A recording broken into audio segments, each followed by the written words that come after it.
I saw Mom meet that man every night.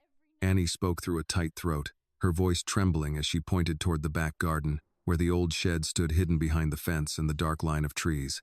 Richard Whitmore frowned. He slowly set his coffee cup down on the kitchen table. "What man?" he asked. "What man would be behind my garden? And why would your mother be meeting him there every night?" Annie quickly shook her head. "I don't know who he is, sir. I swear I don't know." Richard looked at the little girl for another moment. The indifference that had been in his eyes at first was gone. "Start from the beginning," he said. "Tell me exactly what you saw." Annie swallowed hard. Her small hands gripped the hem of her shirt. "A few nights ago, I woke up because I heard the back door close. Very softly. So softly it sounded like someone was trying not to wake anyone." "Your mother?" "I think so. I got up, went into the hallway, and looked through the window. I saw her walking across the garden." Annie glanced toward the glass window. She was wearing her coat, the gray one. She walked past the rose bushes, past the tool shed, and went straight toward the old shed. Richard's eyes moved toward the back of the property. The old shed sat far beyond the neatly trimmed lawn, half hidden behind the pine trees near the southern fence. Even in daylight, it looked cold and unwelcoming. At night, it nearly disappeared into the darkness. "And you followed her?" he asked. "Not too close," Annie said quickly. "I stayed far back. I didn't want her to see me." She went to the shed, and then the little girl stopped, her lips pressed tightly together, as if the next part was too hard to say. "And then?"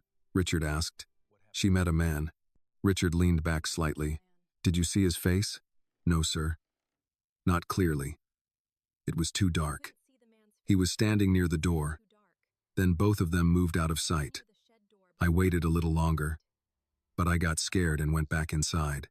"How many times has this happened?" Annie lowered her head. "3 times, maybe 4. Last night, too." Richard fell silent. Clara Brooks had worked in his house for more than 12 years. If Clara had a secret, she had hidden it very well. But Richard also knew that people who lived their lives close to silence often became the best at hiding pain. He turned back to Annie. "Has your mother ever mentioned that man?" "No. I asked her where she was going, and she said she just needed some fresh air." "That could be true." Annie looked up at him. Her eyes were wounded, but not angry. "At midnight, sir?" Richard rubbed a hand over his chin. He did not like where his thoughts were leading him. Clara worked in his home, but she did not belong to him. He had no right to intrude on her private life simply because a frightened child had come to him. But that child was standing in front of him now, pale and trembling, trying with all her strength not to cry. He let out a quiet breath. "Could it be someone your mother is seeing? A boyfriend, perhaps?" Annie blinked, then shook her head. "I don't know. Maybe. But if there was someone, Mama would tell me. Or at least, she would act a little different. But she doesn't." "How does she act?" "Normal," Annie said. Somehow, that word made everything sound even sadder. Too normal. "Every morning, she gets up early, makes breakfast, folds the sheets, and asks if I've finished my homework. She reminds me to be polite. She tells me to stand up straight when I talk to grown-ups, but every night, she leaves. And the next morning, she acts as if nothing happened." Richard glanced toward the dining room. The table had already been set for him. 1 plate, 1 neatly folded napkin, and a glass of water placed exactly where Margaret had always insisted it should be. Clara had done all of it before sunrise. Quietly, precisely, as she always did. "Maybe your mother is embarrassed," Richard said. "Everyone keeps a part of their life private, Annie. Especially people who have gone too long without having anything that truly belongs to them." "I know," Annie said softly. "That's why I didn't come to you the first night. I kept telling myself it wasn't my business. I told myself maybe she just needed a friend. But now you don't believe that anymore." Annie did not answer right away. She looked through the kitchen window, toward the far end of the garden. "Last night, Mama took money from the blue tin box under the bed." Richard's expression changed at once. "How do you know?" "Because that's where she keeps the money she saves for me. For college. For emergencies. She thinks I don't know, but I do." Annie's throat tightened. She put it in her coat pocket before she left. Before Richard could answer, A woman's voice came from the pantry doorway. Well, that explains it.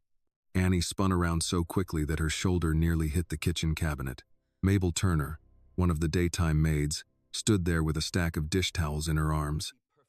She was in her late 40s, with sharp eyes and a tight mouth that looked as if it was always ready to judge someone. "Mabel," Richard said, his voice dropping, "this is private. I'm sorry, Mr. Whitmore, but I've heard enough." Mabel shifted the stack of towels against her hip. "If Clara is sneaking out at night with money in her pocket, then from where I stand, she has a man outside this house." Annie's face went pale at once. "That's not what I said," the little girl whispered. Mabel clicked her tongue. "Child, I've seen plenty of women do foolish things for men. Good women, too. First, they're lonely. Then they get sweet-talked. And before long, they're handing over rent money, grocery money, and their children's school money to some man." She looked at Annie with false pity. "Poor little thing. You're her daughter, and she's taking the money meant for you and giving it to a man." Tears rushed into Annie's eyes immediately. She tried to blink them back, but they remained there, bright and helpless. In that moment, she looked heartbreakingly small, as if one more word would be enough to shatter her. "No," Annie said. "Mama wouldn't do that. I'm not saying your mother is a bad woman," Mabel said, though her tone clearly suggested the opposite. "I'm only saying a woman can lose her mind when a man starts whispering in her ear. And if she's meeting him behind the old shed, then she knows how bad it looks." Richard's face hardened. "That is enough." Mabel opened her mouth as if to say more, then seemed to think better of it. Richard stepped out from behind the kitchen island. He did not raise his voice. That only made him sound more severe. "You will not stand in my kitchen and accuse Clara Brooks of stealing from her own daughter because of a few words you overheard." Mabel lowered her head, but her lips remained pressed tight. "Yes, sir. And you will not repeat this to anyone in this house." "Yes, sir. Put the towels down and leave us." Mabel set the stack of towels on the counter and walked out.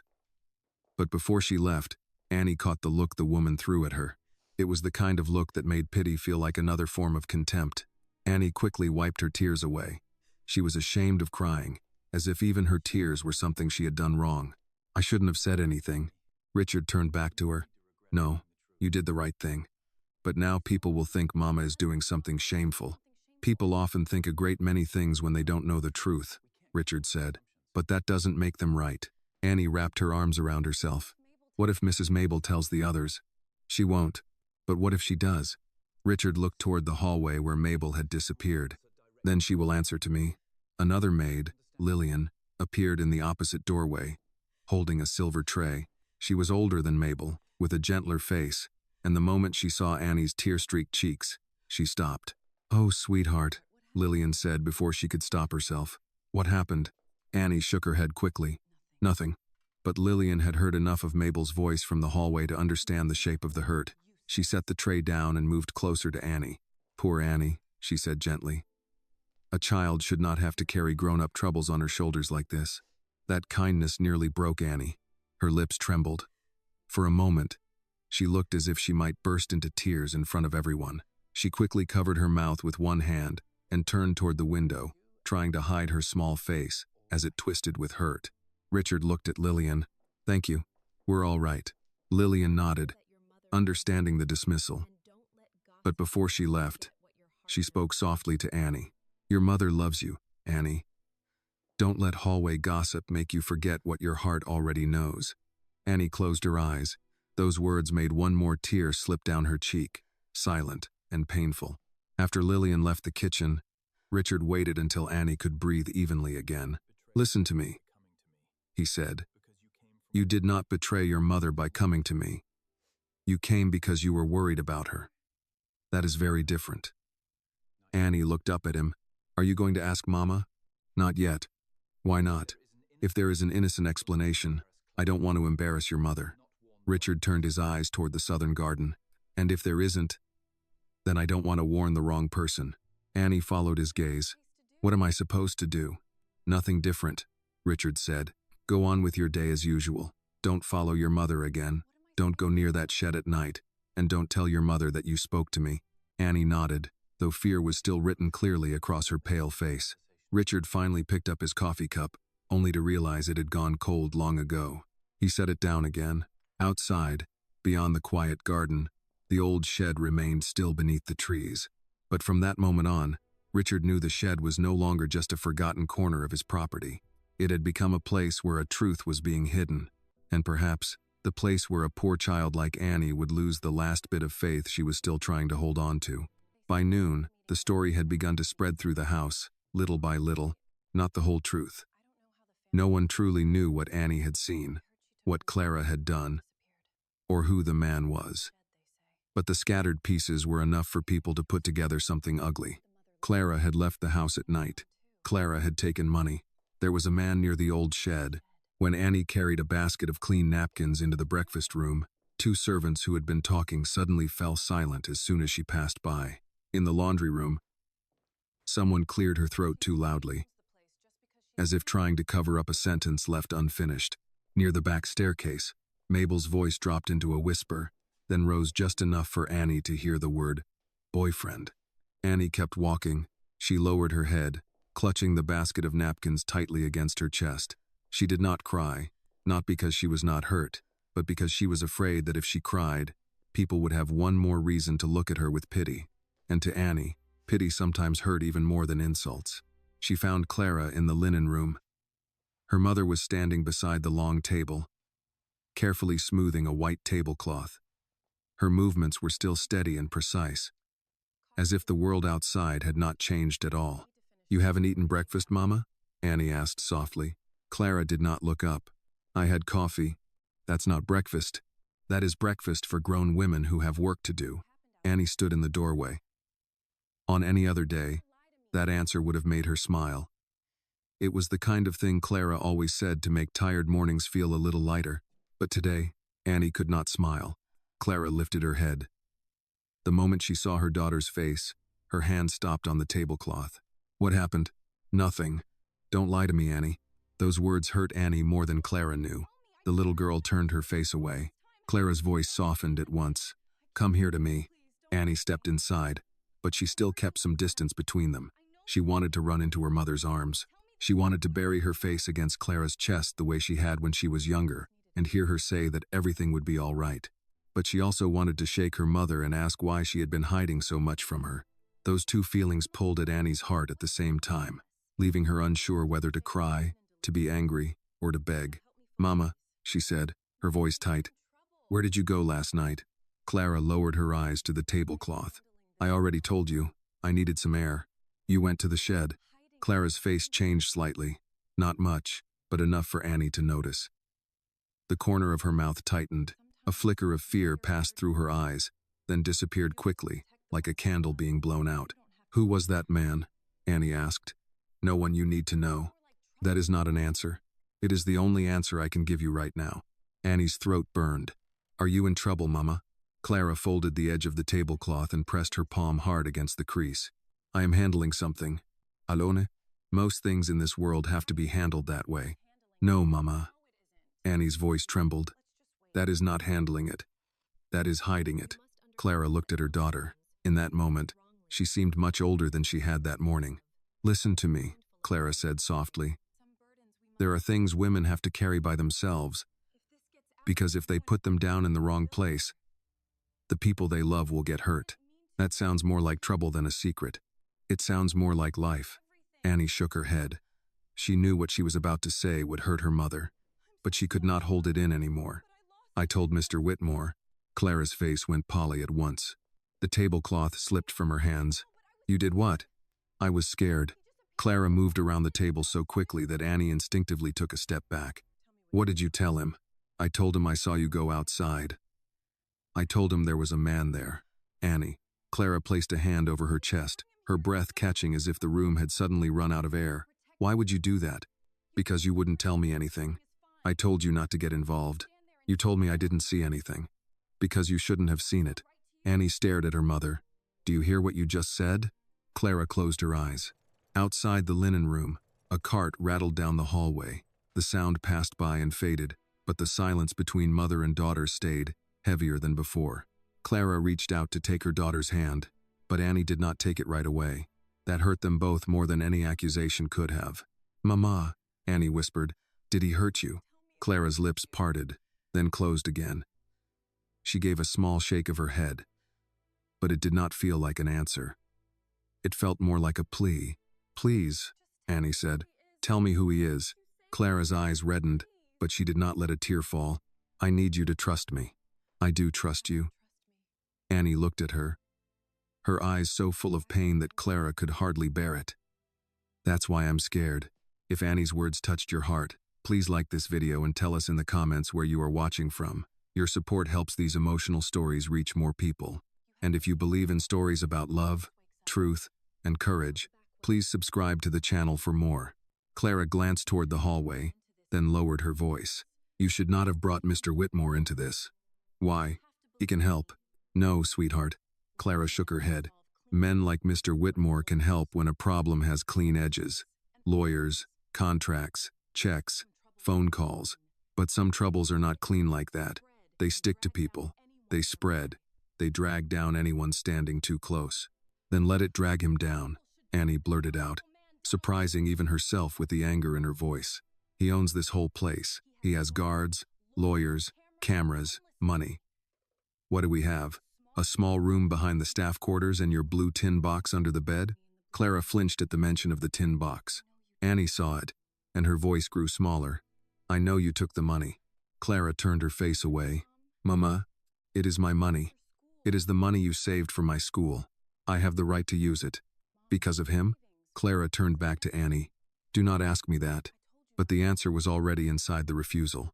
Annie felt something cold move through her chest. She stood there, small and helpless, as if everything she had ever believed about safety was cracking beneath her feet. There was a knock at the door. Both mother and daughter turned. Lillian stood there, holding a stack of pillowcases against her chest.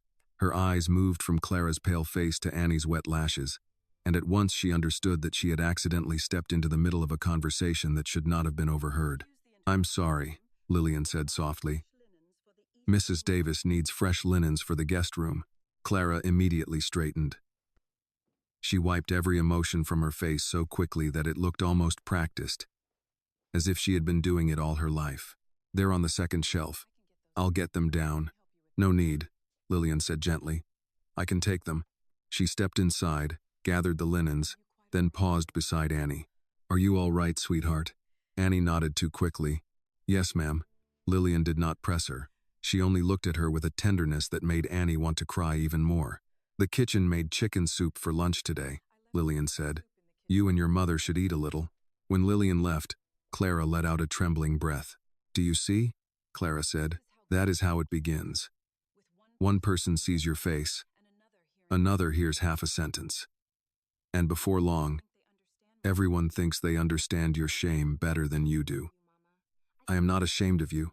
Maybe you would be if you knew everything. Annie stepped closer, then tried telling me. For 1 second, Clara looked as if she might break. Her hand lifted, wanting to touch Annie's cheek. But then it stopped halfway and fell back to her side. I need to finish my work. That is all you're going to say to me? That is all I can say. Annie looked at her mother, trying to find the woman she had always believed had an answer for everything. Clara could mend a hem with only 3 pins. She could turn leftovers into a warm supper. She could silence a rude guest with a single polite sentence. She could make Annie feel safe with just one look. But now Clara looked like someone standing at the edge of a cliff, still pretending the ground beneath her feet was solid. Before Annie could say another word, Richard appeared in the doorway. He did not step inside right away. He looked from Clara to Annie, and his expression told them he had heard enough to know the conversation was not going well, but not enough to interfere carelessly. Clara, he said, may I speak with you privately for a moment? Clara lifted her chin. Yes, sir. Privately. Annie tensed at once. So did Clara. Richard noticed both reactions, so he softened his voice. Not as an employer demanding an explanation, as someone who is concerned. Clara's eyes shifted slightly. There is nothing to be concerned about, sir. I hope that is true. It is. Richard looked at Annie, then back at Clara. Then would you mind telling me why the southern garden has become part of your nightly routine? Clara said nothing. For a few seconds, no one moved. Only the faint hum of the laundry room lights broke the silence. At last, Clara spoke very quietly. Mr. Whitmore, with all due respect, what I do after my work is finished is my own business. Yes, Richard said, unless someone is using my property to meet you in secret. Clara's hand tightened around the edge of the table. No one is using anything. Clara, I have never harmed this house. I know. Do you really? Richard did not answer right away, and that silence seemed to wound Clara. At last, he said, I know you have served this family with more dignity than many people born into luxury ever managed to have. Clara's eyes shone. She quickly turned away before tears could fall. Then please let me keep my dignity, she whispered. Annie's heart tightened. Mama, dignity does not mean suffering alone. Clara turned to her daughter, not with anger, but with panic. Enough. Annie stepped back. Clara immediately covered her mouth, ashamed of her own sharpness. I'm sorry. Richard watched them both. He had negotiated with men who hid lies behind polished smiles and firm handshakes. But this was different. Clara was not hiding greed. She was hiding terror behind discipline. Now he understood that. I will not push you any further, Richard said, but you need to hear me. If someone is threatening you, if someone is taking money from you, if someone is making you believe that silence is safer than help, then that person is wrong. Clara stared at the neatly folded linens. Richard continued, and if he is on my land tonight, then he is no longer only your problem. Clara's head snapped up. No, please don't. The fear in her voice made Annie's stomach tighten. Richard heard it too. He was silent for a moment, then nodded once. All right. Clara relaxed too soon. Richard turned as if to leave, then stopped in the doorway. But Clara, I mean this. No one gets to use my house as a hiding place for fear. Then he left the room. Annie remained in the linen room with her mother. But everything had changed. Clara's secret was still there, still unspoken, but the door around it had begun to crack. That afternoon, Annie did her chores slowly, like someone waiting for a storm the sky had not yet warned her about. Every now and then, she caught sight of Richard at the end of a hallway or crossing the back terrace, his eyes fixed on the southern garden. Clara avoided both of them. At dinner, Richard barely ate. Clara served him roasted chicken, green beans, and cornbread with hands so skilled that no one noticed anything unusual, except the two people watching too closely. When Clara poured water for him, Richard thanked her. Clara only nodded and did not meet his eyes. Later, when the house had settled into silence, and the last light in the guest wing went out, Annie lay awake in her small room behind the staff quarters. She stared up at the ceiling, her eyes wide open in the dark. She listened to the old pipes creak softly in the walls. She heard the distant hum of the refrigerator. She heard the house gently settling as night came down. Then she heard it. The back door closed. Annie sat up, her breath trapped in her chest. For one terrifying moment, she wanted to jump out of bed and follow her mother again. But then she remembered Richard's voice. Do not follow your mother again. So Annie stayed sitting on the bed, her hands clenched tightly in her lap. She bit her lip to keep herself from crying. While outside, beyond the dark garden, her mother walked once again toward the old shed. So, Richard did not take the main path. He knew that path too well, and so did anyone watching from the garden. Instead, he left through the side door near the library, crossed the brick terrace, and moved along the line of boxwoods that bordered the east lawn. The night was damp, cold enough to make his breath show faintly when he stepped away from the house lights. Clara was already halfway across the garden. She did not look back. That troubled him. A person sneaking out for pleasure looked around to make sure no one saw. Clara walked like someone who had no room left for caution, only habit. Her gray cardigan hung loose over her shoulders, and one hand stayed buried in the pocket where, Richard guessed, she had placed the money. He kept his distance. The Whitmore estate was large enough that darkness gathered in pockets. Near the house, every window glowed warm. Beyond the rose beds and the trimmed hedges, the light weakened. By the time Clara passed the old tool shed, she was nearly a shadow. Richard slowed when she reached the narrow gravel lane that led toward the storage house. The building sat beyond the south garden, close to the pines, with its roof sloping under years of rain and its wooden siding dark with age. He had not stood near it in months, maybe longer. It embarrassed him to realize there was any part of his own property he had ignored long enough for someone else to claim it. Clara stopped 10 feet from the door, Richard crouched behind a low hedge, one hand braced against the damp soil. He felt ridiculous for half a second, a man in a tailored coat hiding in his own garden. Then he saw Clara take the money from her pocket, and the feeling disappeared. A shape moved near the storage house. A man stepped out from the side of the building. Richard could not see his face clearly. He was broad through the shoulders, with a rough coat and a baseball cap pulled low.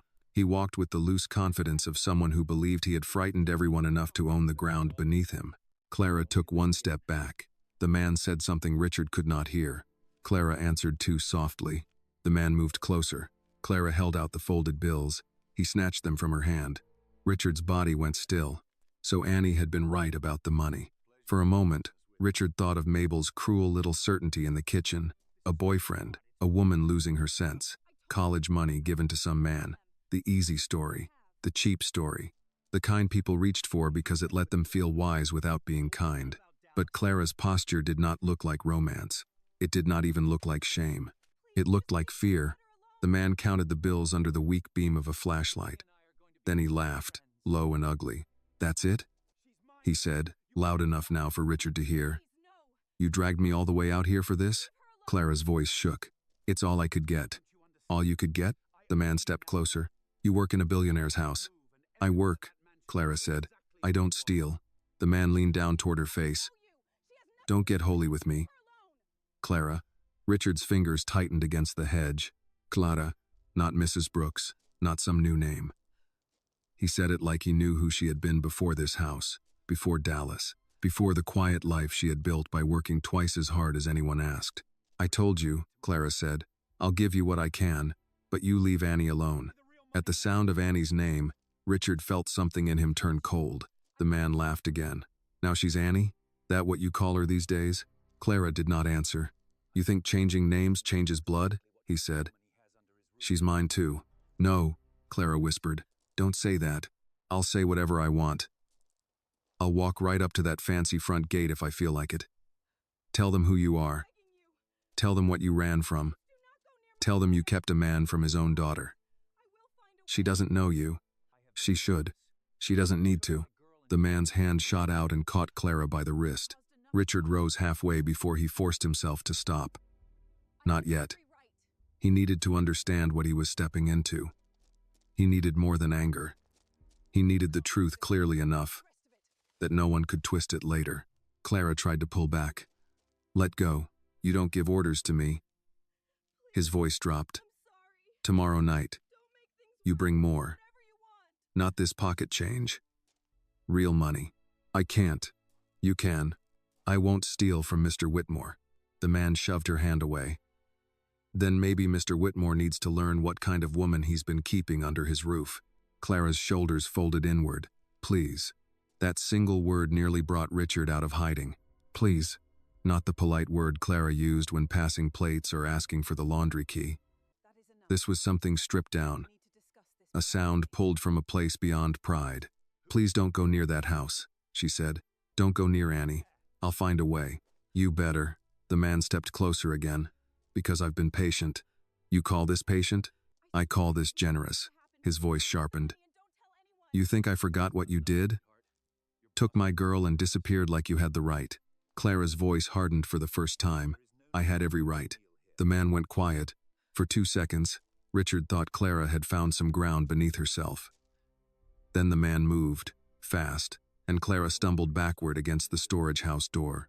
The money slipped from his hand and scattered over the gravel. Richard stood. Before he could take a step, Clara dropped to her knees and began gathering the bills with shaking hands. "Don't," she said. "Please, don't make this worse." The man looked down at her, satisfied. That was the part Richard would remember later. Not the threat, not the money, not even the hand on her wrist. It was the satisfaction, the pleasure Marcus took in seeing Clara on the ground. Richard knew then this was not a misunderstanding, not a secret affair, not a private embarrassment. This was a man feeding on a woman's fear. He reached into his coat pocket and touched the small security transmitter Daniel had insisted he carry after a break-in at one of his downtown properties. Richard had almost laughed when Daniel gave it to him. Now he pressed the side button once, then twice, the silent signal that would bring security toward the south garden. He kept moving. The gravel made a faint sound under his shoes. Marcus heard it first. His head snapped toward the hedge. "Who's there?" Clara froze. When she saw Richard emerge from the darkness, her face changed in a way that cut him. Shame came first, then panic. Not relief.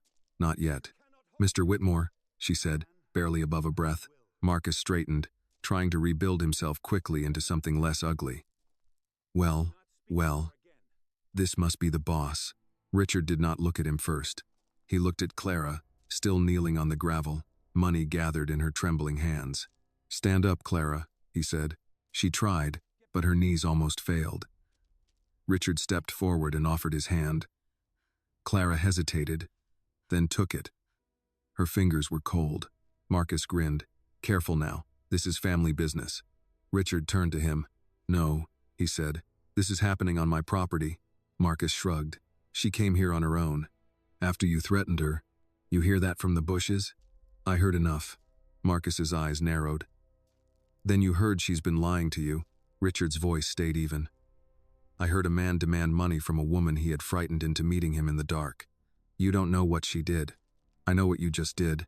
Marcus took one step toward him. "You rich men think you own everything you look at." Richard did not move back. "Not everything. But I do own this estate. You entered it without permission. You used my land to threaten a member of my household. And you mentioned Annie's name like it was a weapon." Clara whispered, "Please, Mr. Whitmore. Don't." Richard understood what she meant. Don't anger him. Don't make him worse. Don't turn tonight into tomorrow's punishment. But tomorrow was exactly what Richard intended to stop. "Clara," he said without taking his eyes off Marcus, "go back to the house." "I can't." "You can." Marcus laughed. "She knows better than that." Richard's expression changed then. Not loud, not dramatic, but final. "No," he said. "She used to." The sound came from the garden behind him. Fast steps on wet grass. A radio crackle. Daniel Hayes's low voice giving instructions. Marcus looked past Richard and realized too late that the dark was no longer his. 2 security men appeared near the path. Daniel followed, broad-shouldered and calm, his flashlight steady in his hand. "Mr. Whitmore," Daniel said. Richard nodded toward Marcus. "This man is trespassing. He has been extorting Clara Brooks.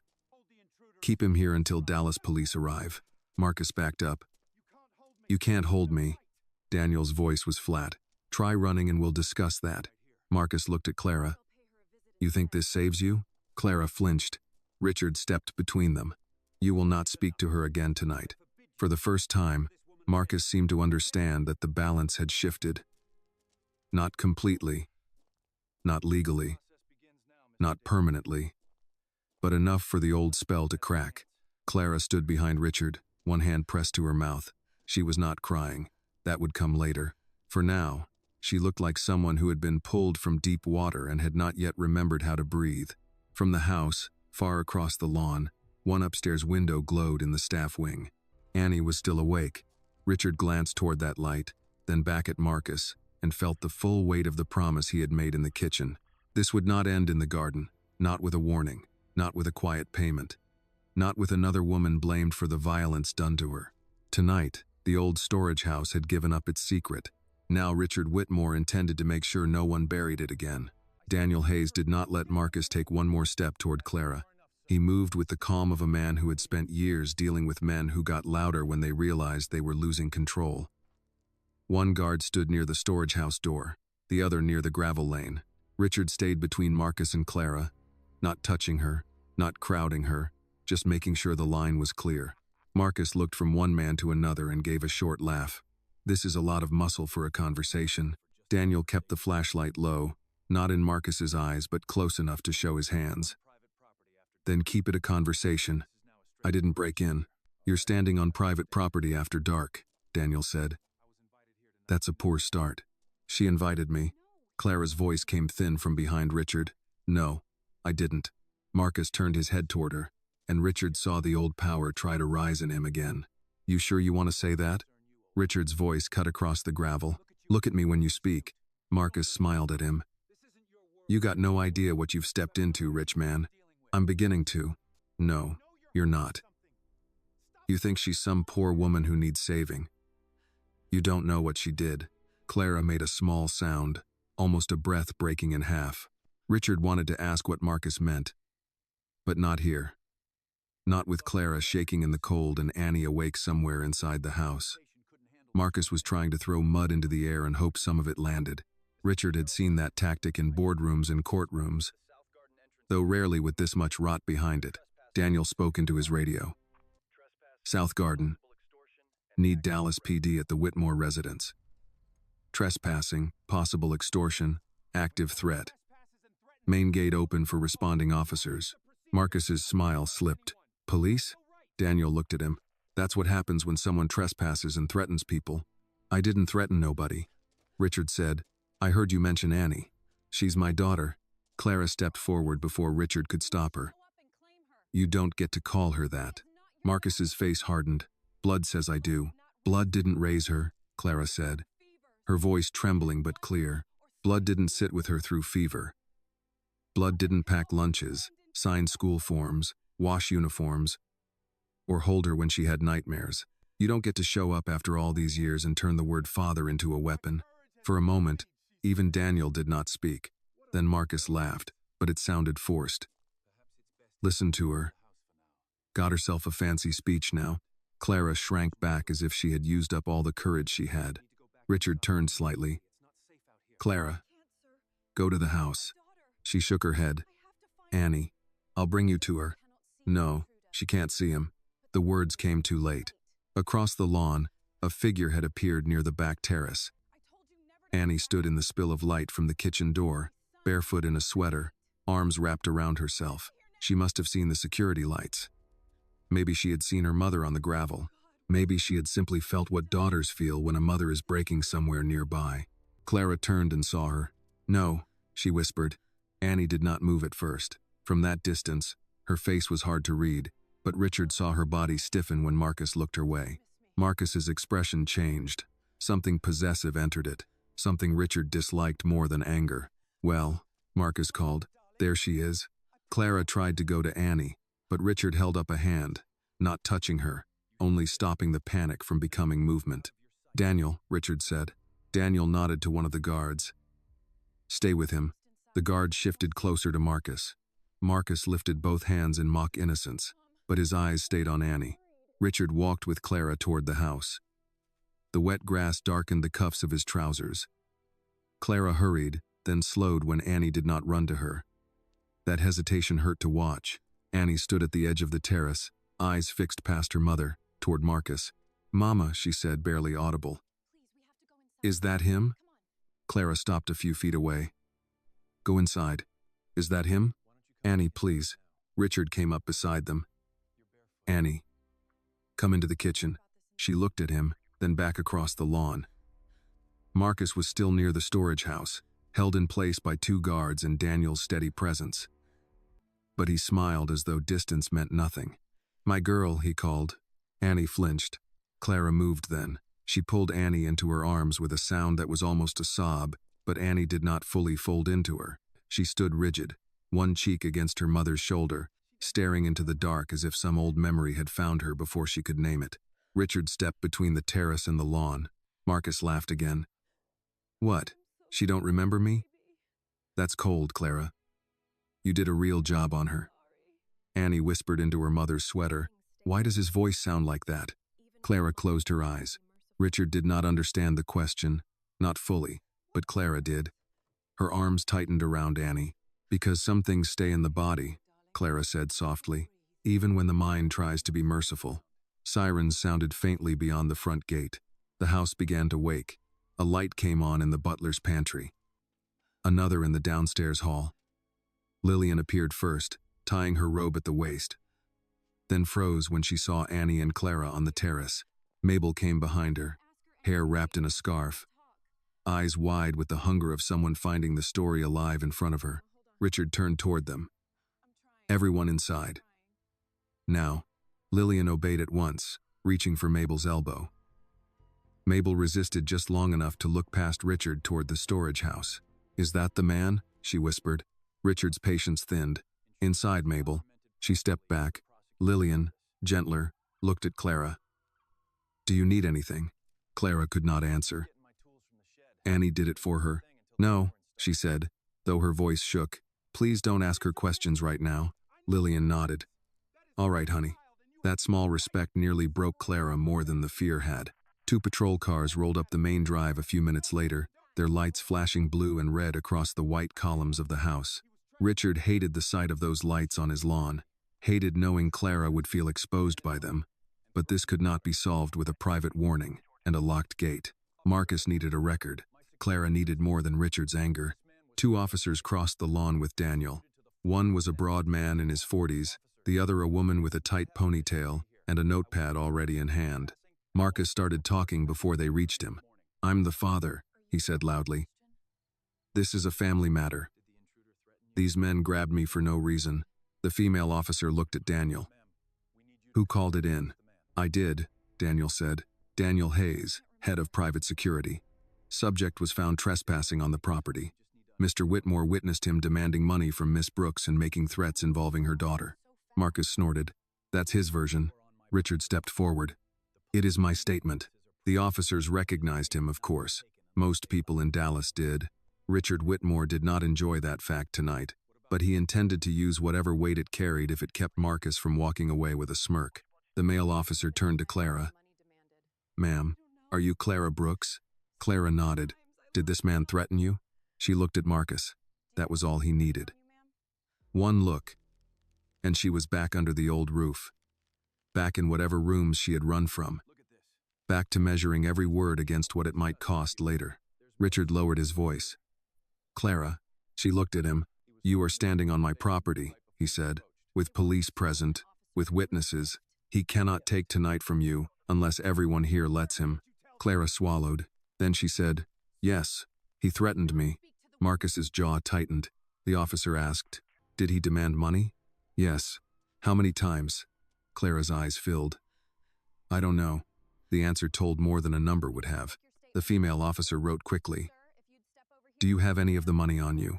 Clara looked down at her hands. She was still holding some of the scattered bills without realizing it. Her fingers opened slowly, ashamed. Richard said, There is more on the ground near the storage house. He had it in his possession before I approached. Marcus shook his head. She gave me that. A gift. Clara laughed once, a dry, broken sound. A gift? Marcus leaned toward her, and both guards shifted. Careful. The female officer heard it. Her pen stopped. Sir, don't speak to her. Marcus looked away. Annie stood at the terrace steps, wrapped in Clara's arms but watching everything. Richard wished she had gone inside. He also knew she would not. This was the man her mother had run from. She had a right to see him held by something stronger than fear. The officers separated everyone for statements. Daniel took one side with the guards. Richard gave his account near the garden path. Clara sat on the terrace bench, Lillian beside her with a blanket around her shoulders. Annie refused to leave her side. When the female officer asked Clara when Marcus first contacted her, Clara stared at the ground.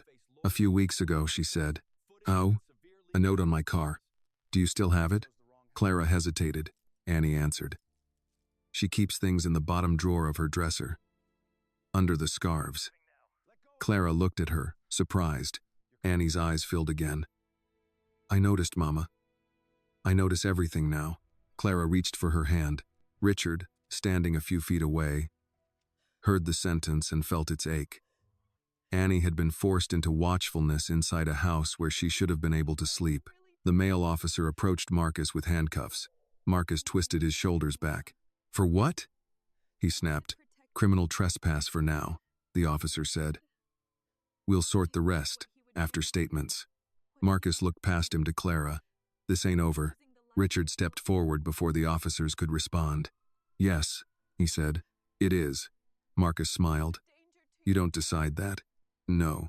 The court will, but understand this clearly. If you come near this property, Clara, or Annie again, you will not be dealing with a frightened woman in the dark. You will be dealing with lawyers, police reports, security footage, and every legal consequence available in the state of Texas. Marcus stared at him. Richard's voice lowered. You chose the wrong house. The officers led Marcus across the lawn toward the patrol car. He looked back once, not at Clara, but at Annie. She did not look away. Her hand was locked around her mother's, but she kept her chin lifted. Only when the car door closed did Clara's body give out, not in a collapse, not dramatically. Her shoulders simply folded, and she covered her face with both hands. Annie knelt in front of her. "Mama, I'm sorry," Clara whispered. "No, I tried to keep him away from you. You did. I should have told you." Annie shook her head, crying now. "You were scared." Clara touched her daughter's face. "I was scared of what he'd do. I was scared of what people would think. I was scared if I said his name out loud, the life I built for you would vanish." Richard stood nearby, letting them have the moment. But Clara looked up at him. "I brought this to your door," she said. "No," Richard answered. "He did. He found us because of me. He found you because men like him believe fear gives them ownership." Clara stared at him, as if no one had ever put it that way before. The patrol cars rolled down the drive, their lights fading through the iron gate. The garden returned to darkness, but it no longer felt quiet. It felt exposed. Richard looked toward the old storage house. Its door hung half open, a black rectangle against the pines. "Daniel," he said. "Yes, sir. Have that building secured tonight. Tomorrow, I want cameras on every inch of the south property line."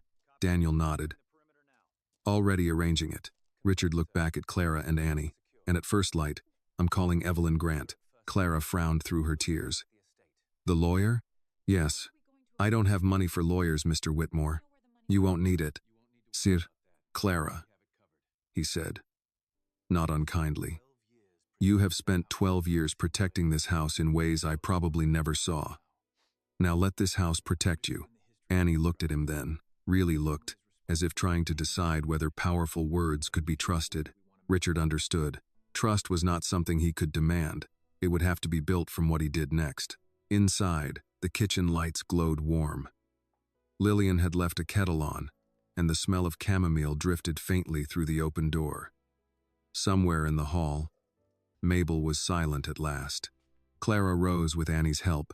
She looked exhausted, but there was a difference in her face now. Not peace, not yet, but the smallest break in a fear that had held too long. As they walked back into the house, Annie paused and looked over her shoulder toward the storage house. Richard saw her do it. "Don't look at that place tonight," he said. Annie turned back to him. He added, "It has taken enough from your family." She nodded once and stepped inside with her mother. Richard remained on the terrace a moment longer, watching the south garden. The police had taken Marcus away, but Richard knew better than to call that victory. Men like Marcus did not disappear because of one set of handcuffs. They lied. They twisted. They came back through paperwork, rumors, pity, and rage. Tonight had stopped the bleeding. Tomorrow, Richard would have to make sure the wound could not be reopened. By morning, the whole house knew something had happened, though no one knew enough to speak with confidence. That did not stop them. The Whitmore kitchen had always been a place of quiet rhythm. Coffee brewed before sunrise. Bacon went into the skillet at 6:30. Fresh biscuits came out by 7. Lillian hummed old hymns while she worked, and Clara usually moved through the room with a kind of tired grace, reminding Annie to warm the plates before serving, and to never carry a pitcher with one hand if the table was set for guests. But that morning, Clara did not come to the kitchen first. Annie did. She stood near the sink, drying the same cup twice, while Lillian watched her from the stove and said nothing. That silence was kinder than questions. Annie's eyes were swollen, but her back was straight. She had slept maybe 1 hour. Every time she closed her eyes, she heard Marcus's voice across the lawn. "My girl." The words crawled through her like something dirty. Mabel entered carrying a basket of breakfast rolls. She looked at Annie, then at Lillian, then decided curiosity was stronger than caution. "So," Mabel said, setting the basket down, "police cars at midnight. That man getting hauled off the property. I suppose we all know now it wasn't a boyfriend." Lillian turned from the stove. "Mabel, I'm only saying." "No," Lillian said. "You're not only saying. You're dressing up meanness and calling it conversation." Mabel's mouth tightened. "I apologized in my own mind. Try doing it out loud." Annie kept her eyes on the cup. Mabel sighed, annoyed, but not brave enough to challenge Lillian in front of the kitchen staff. "Annie," she said, softer but still awkward, I shouldn't have said what I said yesterday. Annie nodded without looking at her. Okay. Mabel waited, perhaps expecting forgiveness to arrive like a towel handed across the counter. It did not. Lillian placed a bowl of oatmeal in front of Annie. Eat. I'm not hungry. Eat 3 bites and lie to me after. That almost made Annie smile. Almost. Clara entered a few minutes later wearing her uniform and the same gray cardigan. Her face looked clean, composed, and emptied out. She had pinned her hair neatly, but one pin sat crooked near her ear. Annie noticed because Annie noticed everything now. "Mama," she said. Clara stopped at the door as though she was not sure she still had permission to enter the kitchen where she had worked for 12 years. Lillian crossed the room and touched her arm. "Sit down, Clara. I have work. Work can wait 10 minutes. Clara looked toward Richard's usual breakfast tray.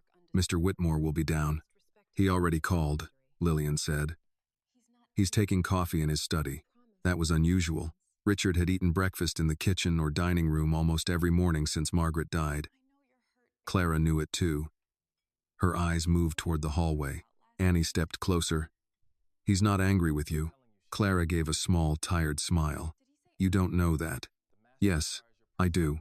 Clara looked at her daughter then, and for a second the room fell away. The apology from the night before still sat between them, unfinished. "I should have told you," Clara said quietly. Annie shook her head. "Not here." Clara understood. Some truths deserve doors. Before either of them could say more, Daniel appeared at the service entrance. He wore a dark jacket instead of his usual security blazer, and his face carried the flat seriousness of a man who had already been awake for hours. "Miss Brooks," he said, "Mr. Whitmore asked if you and Annie could come to the study." Clara stiffened. "Both of us?" "Yes, ma'am." Mabel busied herself with the rolls, but her ears practically leaned across the room. Daniel noticed. "This is private." Lillian gave Mabel one look, and Mabel found a sudden interest in the pantry shelves. Clara wiped her hands on her apron, though they were clean. Annie reached for her mother's hand. Clara hesitated only a moment before taking it. The walk to Richard's study felt longer than usual. They passed framed photographs of properties Richard had built across Texas, charity plaques, old family portraits, and a black and white picture of Margaret standing beside the rose garden, with a straw hat in her hands. Clara slowed when she saw it. Annie squeezed her fingers. Richard's study door was open. He stood behind his desk, not seated, with Evelyn Grant beside the window. Evelyn was tall, silver-haired, and dressed in a navy suit that made her look less like someone who argued, and more like someone who finished arguments. A leather folder rested under one arm. Richard's coffee sat untouched on the desk. "Clara, Annie," Richard said. "Come in." Clara stepped inside, but not far. "Mr. Whitmore, before anything else, I need to say I'm sorry." Richard came around the desk. "For what?" "For bringing him here." "You didn't bring him here. He came. I knew he was on the property. You were being threatened. I still should have told you." Richard's face softened, though his voice stayed firm. "Yes, you should have. Not because you owe me every piece of your life, but because no one should have been standing alone in that building with him." Clara looked down. Evelyn stepped forward. "Miss Brooks, I'm Evelyn Grant. I represent Mr. Whitmore in his family matters, but this morning I'm here because he asked me to help you understand your options. Nothing you say leaves this room unless you agree, or unless the law requires it." Clara gave a small nod, guarded. "I don't have money for this." "I know. I don't want charity," Richard answered before Evelyn could. "It isn't charity. It's responsibility." Clara looked at him. He continued. "That man used my property because he thought the dark corners of it belonged to him. They don't. He threatened someone under my roof. That makes this my responsibility too." Annie felt her throat tighten. Under my roof. It was the first time the phrase did not sound like ownership. It sounded like shelter. Evelyn opened her folder. "Marcus Kane was booked last night on criminal trespass. That is only the beginning. The police will need a fuller statement. We'll also pursue an emergency protective order. If we can establish extortion, harassment, and threats, we build from there." Clara's face closed. "He'll say I gave him money willingly." "Yes," Evelyn said. "He probably will. He'll say I lied." "Yes. He'll say I kept Annie from him." Evelyn did not flinch. "Then we answer with facts." Clara gave a small bitter laugh. "Facts don't always protect women like me." "No," Evelyn said. They don't always. That's why facts need witnesses, records, pressure, and people who won't get tired before the truth is finished. The room grew quiet. Richard looked at Clara. I won't get tired. Clara's composure cracked, but she held herself together. Annie spoke for the first time. What do you need from us? Evelyn turned to her. For now, honesty. Dates if you remember them. What you saw. What you heard. Nothing more than you know. Annie nodded. Clara immediately said, She doesn't need to be dragged into this.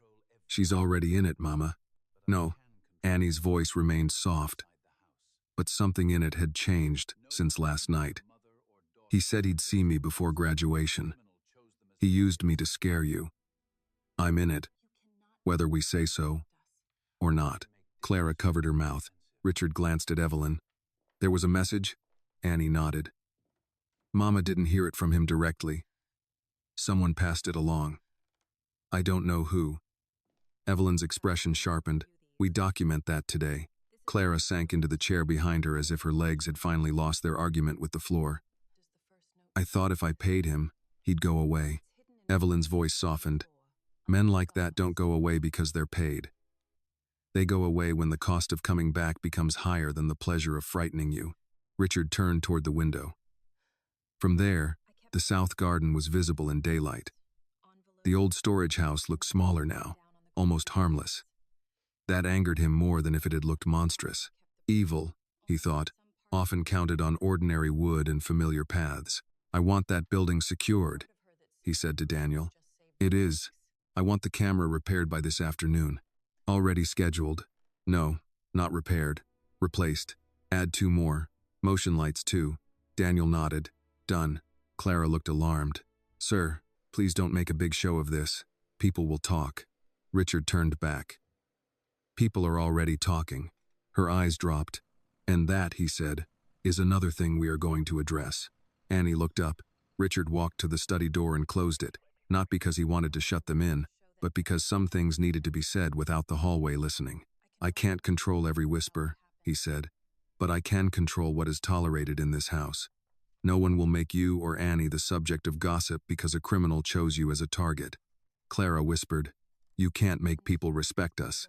No, Richard said, but I can make disrespect expensive. For the first time that morning, Annie saw something like relief move across her mother's face. Small, cautious, almost frightened of itself. Evelyn sat across from Clara and placed a pen on the table between them. We start with the first note. Do you still have it? Clara nodded slowly. In my dresser. Bottom drawer. Under the scarves. Annie looked at her mother. Clara looked back. There was no anger in that glance now, only grief and the fragile beginning of trust. I kept everything, Clara admitted. The notes. The envelopes. Dates written down on grocery receipts. I don't know why. Maybe some part of me knew I'd need proof. Evelyn leaned forward. That part of you just saved us weeks. Richard released a breath he had not realized he was holding. Outside the study, the household continued its morning routine. Dishes clinked. Someone rolled a vacuum down the upstairs hall. A delivery truck passed through the front gate. Life, stubborn as ever, kept going. But inside the study, something had shifted. Clara was no longer a woman hiding in the dark. Annie was no longer carrying the truth alone. Richard was no longer merely concerned. By the time Evelyn opened her notebook, the fear that Marcus had planted in the old storage house had begun its slow transformation into evidence. And evidence, Richard knew, could walk into places fear could not. Evelyn did not let Clara give her statement in the study. Not here, she said after reviewing the first note, the grocery receipts, and the envelopes Clara had kept in a shoebox beneath her scarves. This room belongs to Mr. Whitmore. I want your words collected somewhere that belongs to the record. So just after lunch, Daniel drove Clara, Annie, and Evelyn to the police station in downtown Dallas. Richard followed in a separate black sedan, not because he needed to arrive like a man of importance, but because Evelyn had advised it. Your presence matters, she told him. Not to speak over Clara. To make sure no one mistakes this for a minor household misunderstanding. Clara sat in the back seat with Annie, her hands folded over her purse. She had changed out of her uniform into a brown dress and low black shoes. The dress was plain, but Annie had watched her iron it 3 times as if wrinkles could be used against her. "You look nice, Mama," Annie said. Clara gave a small smile. "Nice doesn't matter." "It does to you." Clara looked out the window. "When people are already deciding who you are, you try not to give them extra help." Annie hated that she understood. The police station smelled of burnt coffee, paper, and old floor cleaner. Men and women moved through the lobby with files tucked under their arms. A television in the corner played the weather with the sound off. Clara paused at the entrance long enough that Annie touched her elbow. "We can go slow," Annie said. Clara nodded, but her eyes had already found Marcus. He was sitting on a bench near the far wall, one wrist cuffed to the metal rail, wearing the same rough coat from the night before. His cap was gone. In daylight, he looked smaller than he had in the garden, but not less dangerous. Some men did not need size to frighten. They carried history like a blade. Marcus saw Clara first, then Annie. His mouth curved. "Well," he said, loud enough to travel across the lobby. "Look who brought the rich man's whole army." Clara stopped. Evelyn stepped slightly in front of her. "Do not respond." Marcus leaned back against the wall. "That's your lawyer, Clara? How much she cost? Or does Mr. Whitmore pay for everything now?" Annie felt her mother's arm tense. Richard entered behind them with Daniel. His eyes went to Marcus, then to the officer at the desk. "Why is he in the lobby?" Richard asked, voice controlled. The desk officer looked up. "He's waiting for processing on a separate complaint." Evelyn's tone sharpened. "He should not be positioned where he can intimidate the complaining witness." The officer straightened a little when he recognized Richard. "We can move him." Marcus laughed. "Intimidate?" I said hello. An older detective stepped through a side door before anyone else could answer. He was a heavy-set man with tired eyes and a loosened tie. "Mr. Whitmore? Miss Grant?" "I'm Detective Paul Ramirez."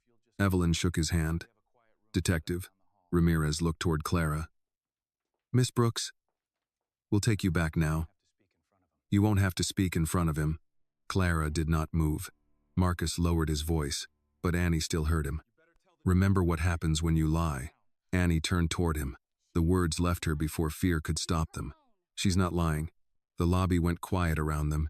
Marcus's eyes shifted to Annie. For 1 second, she felt the full weight of him.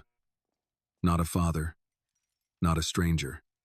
Something in between, made worse by blood and absence. He smiled.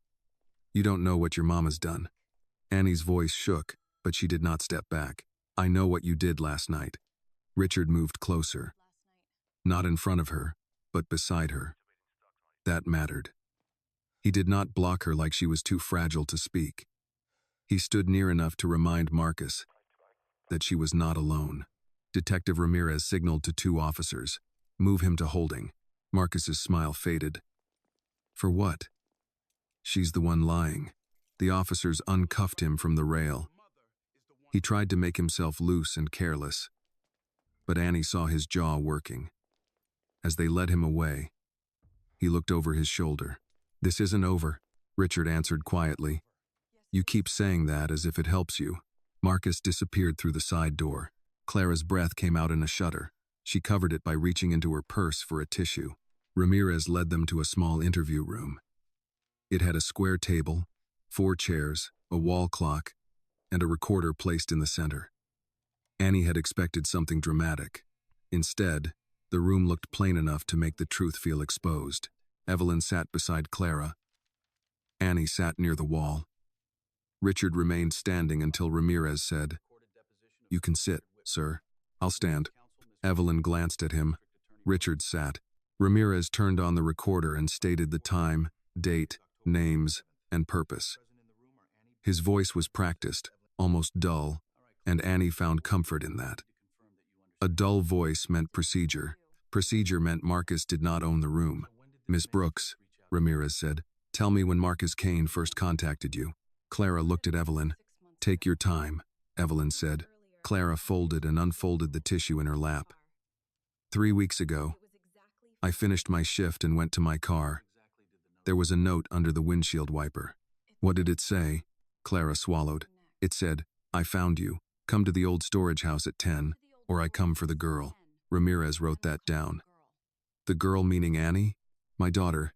Did you still have the note? Yes, Miss Grant has it. Evelyn slid a clear plastic sleeve across the table. Ramirez looked at it, then continued. Why didn't you call police? Clara's fingers tightened around the tissue. Annie hated that question. She knew it had to be asked, but it still sounded like blame wearing a badge. Clara said, because I knew him. Meaning, I knew what he was capable of.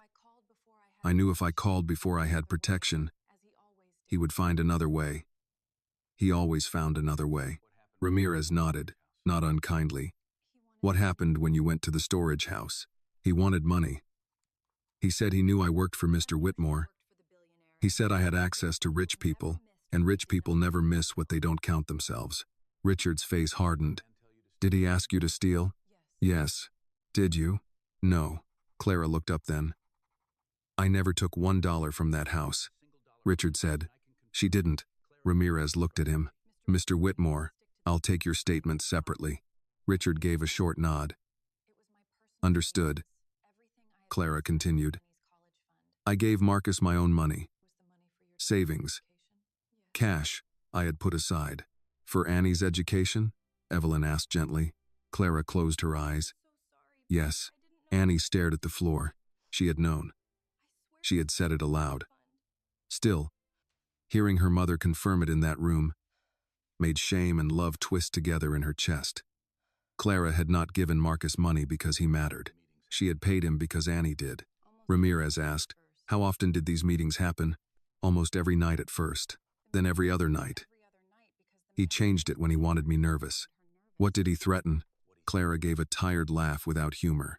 Everything. My job, my name, my past. He said he would tell people I was a liar. He said he would show up at Annie's school. He said he would tell her I stole her from him. Annie looked up. She didn't. Everyone turned. Annie's face warmed, but she kept going. He wasn't there. She raised me. She worked.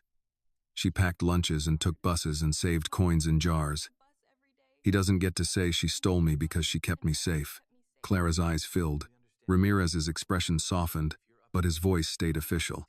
We'll take your statement too, Annie, if you're willing. She nodded. I am. Clara looked at her quickly. No, baby, you don't have to. I know. Annie reached for her mother's hand under the table. That's why I can. The statement took nearly 2 hours. Clara described each meeting. Some details came easily. The first note, the blue tin, the storage house door. Others had to be pulled from behind years of training herself not to remember. Marcus's words, his hand on her wrist, the way he told her Annie would never be free of him because blood gave him rights. Annie gave her statement next. She told them about the nights she woke up, the money, the man near the storage house, and how her mother came back pretending life was ordinary. She did not try to make herself sound brave. She was not brave every minute. She said that too. I was scared, she told Ramirez. I thought maybe if I said something, I'd make everything worse. Ramirez looked at her over his notes. What made you speak? Annie glanced at Richard. Because I realized it was already worse, she said. It was just happening quietly. When Richard gave his statement, he did not use polished language. He did not speak like a man at a charity dinner. He told Ramirez exactly what he saw. Clara on the ground. Marcus demanding more money. Threats involving Annie. The trespass. The scattered cash. The fear. At the end, Ramirez turned off the recorder. We'll add this to the file. The extortion charge will depend on the district attorney's review. But what you've brought is strong. The notes help. The witness statements help. The trespass is clear. What about keeping him away from them? Richard asked. We can request an emergency protective order. Miss Grant can also file civil protection paperwork. Given the threats, there's a good chance. A good chance isn't enough, Richard said. Evelyn touched the table once with her pen. It is where the law begins. We push from there. Clara looked exhausted. Will he get out? Ramirez did not lie. Possibly. Maybe with conditions. Maybe not, depending on the charges and his record. Annie's grip tightened on her mother's hand. Richard leaned forward. Then we prepare as if he will. Ramirez looked at him. That would be wise. When they left the station, Marcus was no longer in the lobby. Clara seemed relieved and disappointed at the same time, as if part of her needed to see the empty bench before believing he had been moved. Outside, downtown Dallas moved under a pale afternoon sun. Cars passed. A bus sighed at the curb. A man in a suit walked by, talking into a phone, unaware that Clara had just placed years of fear into a police file and come out still standing. Daniel brought the car around. Annie helped her mother into the back seat. Richard stood with Evelyn near the curb. "What happens next?" he asked. Evelyn closed her folder. "Next, Marcus learns he cannot scare them in private anymore. And if he tries, then we make every attempt another piece of evidence." Richard looked toward the police station doors. "I want him buried under it." Evelyn studied him. "Careful with that kind of anger." "Why?" "Because Clara and Annie don't need revenge from you. They need endurance." That quieted him. Inside the car, Annie leaned her head against Clara's shoulder.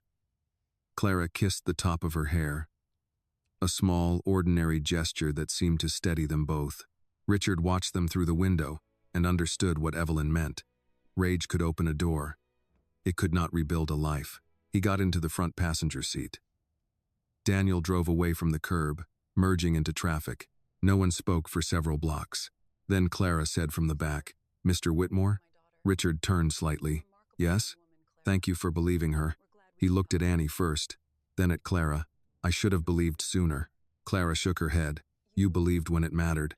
Richard looked forward again, but her words did not comfort him the way she intended. Through the windshield, the city stretched ahead. Glass towers, old brick churches, overpasses, neighborhoods where every house carried its own private history. Richard had spent his life buying land, shaping skylines, deciding what would be built and what would be torn down. Now, for the first time in years, he was not thinking about buildings. He was thinking about safety, and how much of it was only an illusion until someone weaker than you had reason to trust it. When they returned to the estate, the front gate was open for a repair truck. 2 technicians were already near the south fence with Daniel's assistant, unloading cameras, motion lights, and coils of cable. A ladder leaned against the old storage house. In daylight, the building looked smaller than it had the night before, but Annie could not look at it without seeing her mother on the ground. Clara noticed and touched Annie's knee. "Don't look over there." Annie turned from the window.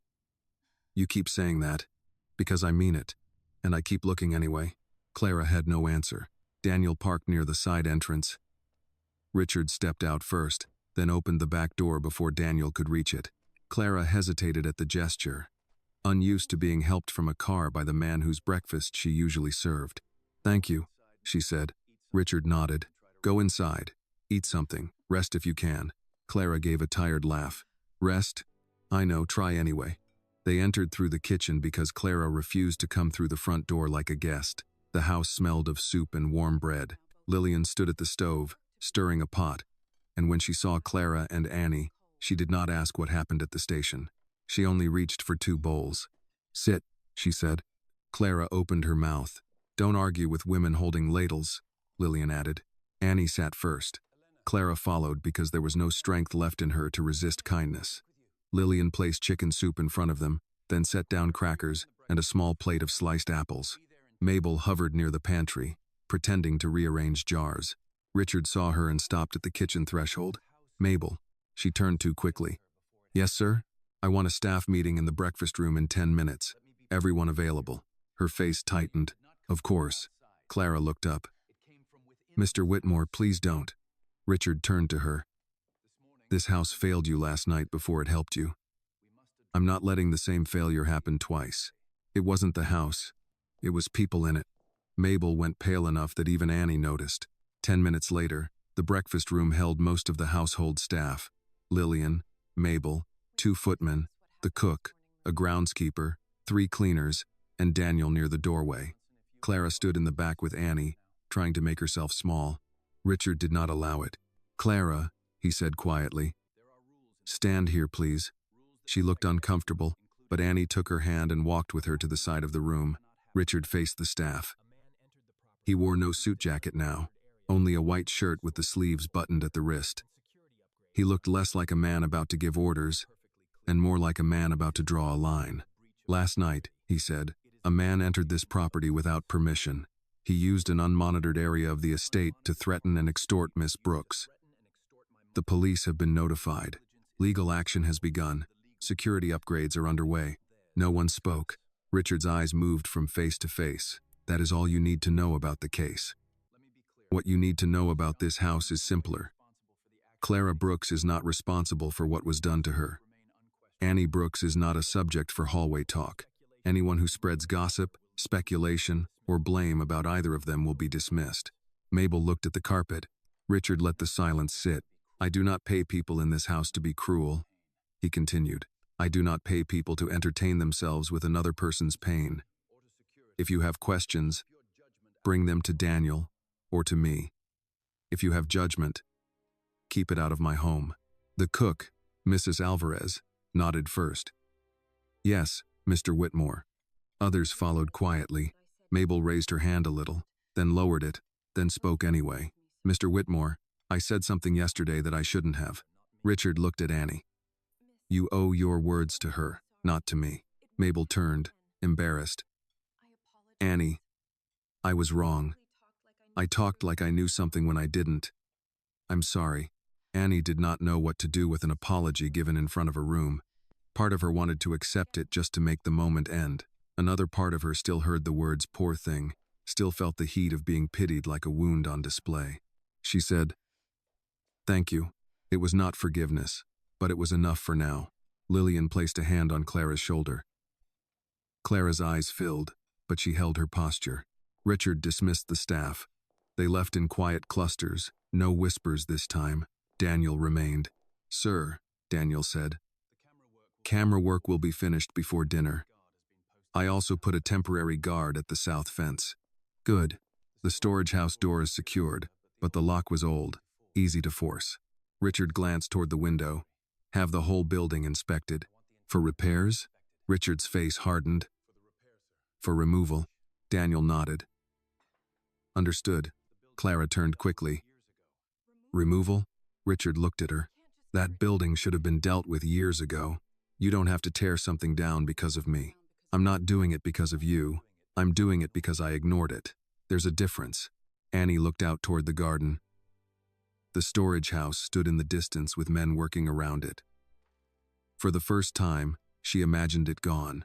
Not repaired, not locked, gone. The thought frightened her and comforted her at once. Later that afternoon, Evelyn returned with paperwork. She set up in Richard's study with a laptop, a portable printer, and a stack of folders that made the room feel less like a home and more like the beginning of a case that would not be easy to dismiss. Clara sat beside Annie on the leather sofa. Richard stood near the mantel. Daniel came and went, with updates from the security team. Evelyn handed Clara a document. This is the petition for an emergency protective order. I'll walk you through every line before you sign. Clara took it carefully. What happens if he gets out before the judge signs? Then we act fast. Daniel keeps security tight. Richard's property remains closed to him. Police have his warning on record. If he contacts you, Annie, or anyone here, you tell us immediately. Annie asked, what if he sends someone else? Then that becomes part of the record too. Clara frowned. He knows people. So do we, Evelyn said. Richard almost smiled at that, but the moment did not allow it. Evelyn continued. Annie, because you're an adult, your voice matters directly. If you want no contact with Marcus Kane, that can be stated clearly in the petition. Annie looked at the document. Her name appeared in black type beside Marcus's. Seeing them together made her stomach twist. I want no contact, she said. Clara closed her eyes, not from sadness exactly, but from the heavy mercy of hearing her daughter choose herself. Evelyn wrote a note. Good. Say it again for me. In your own words. Annie straightened. I do not want Marcus Kane to contact me, come near me, come to my school, call me, send messages, or use anybody else to reach me. Her voice shook only once. Evelyn nodded. That is clear. Richard watched Annie as she spoke. The young woman from the kitchen that morning had seemed afraid of her own truth. This Annie was still afraid, but she had begun to understand fear did not have to decide the sentence. A knock came at the study door. Daniel opened it before Richard answered. One of the security guards stood outside, holding a sealed envelope in a plastic evidence bag. Found this near the south gate, the guard said, tucked into the hedge. Could have been missed last night. Daniel took it without opening it and brought it to Evelyn. Clara's face changed before anyone read a word. Evelyn examined the outside. No stamp, no address, just Annie's name written in block letters. Richard felt the room tighten. Annie's mouth went dry. Is it from him? No one answered because no one needed to. Evelyn put on gloves from her briefcase and opened the envelope carefully. Inside was a folded piece of paper. She read it once, and her face gave nothing away. Richard said, "Read it." Evelyn looked at Annie first. "You don't have to hear this." Annie gripped her mother's hand. "Yes, I do." Evelyn unfolded the paper. It contained one sentence. "Graduation day is coming, daughter." Clara made a sound that seemed pulled from her chest. Annie did not cry. Not then. She stared at the paper as if staring long enough could burn it. Richard turned to Daniel. "Call Detective Ramirez. Now." Daniel was already reaching for his phone. Evelyn slid the note into the evidence bag. "This helps the petition." Clara looked at her in disbelief. "Helps? I know how that sounds," Evelyn said gently, "but every threat he makes gives us another way to keep him away." Annie stood. The room shifted with the movement, everyone watching her as if she might fall. She did not. "I'm still going to graduate," she said. Clara looked up. "Annie." "No, Mama, I am." Her eyes stayed on the evidence bag. "He doesn't get that day, too." Richard looked at her, then toward the window where the south garden darkened under the late afternoon sky. Marcus had wanted the note to crawl into the house like a shadow. Instead, it had entered as evidence. And for the first time since Annie had whispered the truth in the kitchen, Richard felt the shape of the fight ahead become clear. It would not be won by one night of courage. It would be won by refusing, again and again, to let fear be mistaken for power. Detective Ramirez arrived at the estate just before dusk. He came without sirens, driving an unmarked sedan through the front gate, while the last of the security technicians packed their tools near the south fence. The new motion lights had already been mounted along the garden path, pale and watchful above the hedges. 2 cameras faced the old storage house now, their black lenses fixed on a building that had gone unguarded for too long. Annie watched from the study window as Ramirez stepped out of his car. He carried a folder under one arm and wore the same tired expression from the station. But his eyes moved across the property with sharper attention. Richard met him at the front door. Daniel followed, speaking quietly into his radio. Clara sat on the sofa with both hands wrapped around a mug of tea she had not touched. The envelope lay sealed inside an evidence bag on Richard's desk. Annie had stopped looking at it, but she could still feel it in the room. "Graduation day is coming, daughter." One sentence, and somehow it had made the whole house smaller. Evelyn stood when Ramirez entered. "Detective," he nodded. "Miss Grant, Mr. Whitmore." Then he looked at Clara and Annie. "I'm sorry to come back under these circumstances." Clara gave a polite nod, the kind she used with doctors, school officials, and anyone who had the power to decide whether her pain sounded believable. Ramirez turned to the evidence bag. "This is the note?" Evelyn handed it to him. "Found near the south gate by security. No one touched it barehanded." "Good." He studied it through the plastic. "Same block lettering as the first note?" Clara looked down. "Yes," Annie said. "He wants me scared." Ramirez looked at her. "Yes, he does." The honesty surprised her. Adults often soften things until they became harder to trust. Ramirez continued. "But this note also helps us. It shows continued contact, a threat tied to a specific event, and intent to intimidate after police involvement. That matters." Clara's grip tightened around the mug. "Will it be enough to keep him locked up?" Ramirez did not answer right away. Annie appreciated that, and hated it. "I can't promise that tonight," he said. "But I can tell you the file is stronger than it was this morning. We'll add this to the protective order request and notify the DA." Richard's voice came from near the desk. "What are the chances he gets released before the hearing?" "Possible," Ramirez said. "He may make bond on the trespass charge unless the extortion and threat charges move fast enough." "Then move them fast enough." Evelyn glanced at Richard. "We push. We don't command." Richard held Ramirez's gaze. "I'm not trying to command you, detective. I'm trying to understand how a man can threaten 2 women, trespass on private property, extort money, send a note mentioning graduation, and still possibly walk out. Ramirez took the question without offense. Because the law moves by steps, Mr. Whitmore. Slower than fear, slower than anger. Sometimes slower than common sense. That's why documentation matters. Annie looked at the note again. So every time he scares us, we have to save it neatly? Ramirez's face softened. That's one way to put it. That's awful. Yes, he said, it is. No one spoke for a moment. Then Evelyn opened her folder. We're filing the emergency petition tonight. I want the note included. I also want a written statement from the guard who found it, photos of its location, and security logs from the gate. Daniel nodded, already pulling them. Richard looked toward Clara. You and Annie will not stay in the staff quarters tonight. Clara lifted her head. Mr. Whitmore, that building is too close to the rear path. We can lock the door. This is not up for debate. Clara stiffened, pride rising out of exhaustion. Sir, I am grateful, but I don't want my daughter and me displayed in your guest rooms like some tragedy you're hosting. Richard absorbed that. His first answer had been protection. Her answer reminded him that protection without dignity could feel like another kind of control. You're right, he said. Clara blinked. He continued. I should have asked. There are rooms in the East Wing, near the housekeeper's office. Private. Interior hallway. Close to Lillian. Daniel can place a guard discreetly outside the service corridor. Would that feel acceptable for tonight? Clara looked at Annie. Annie nodded. Please, Mama.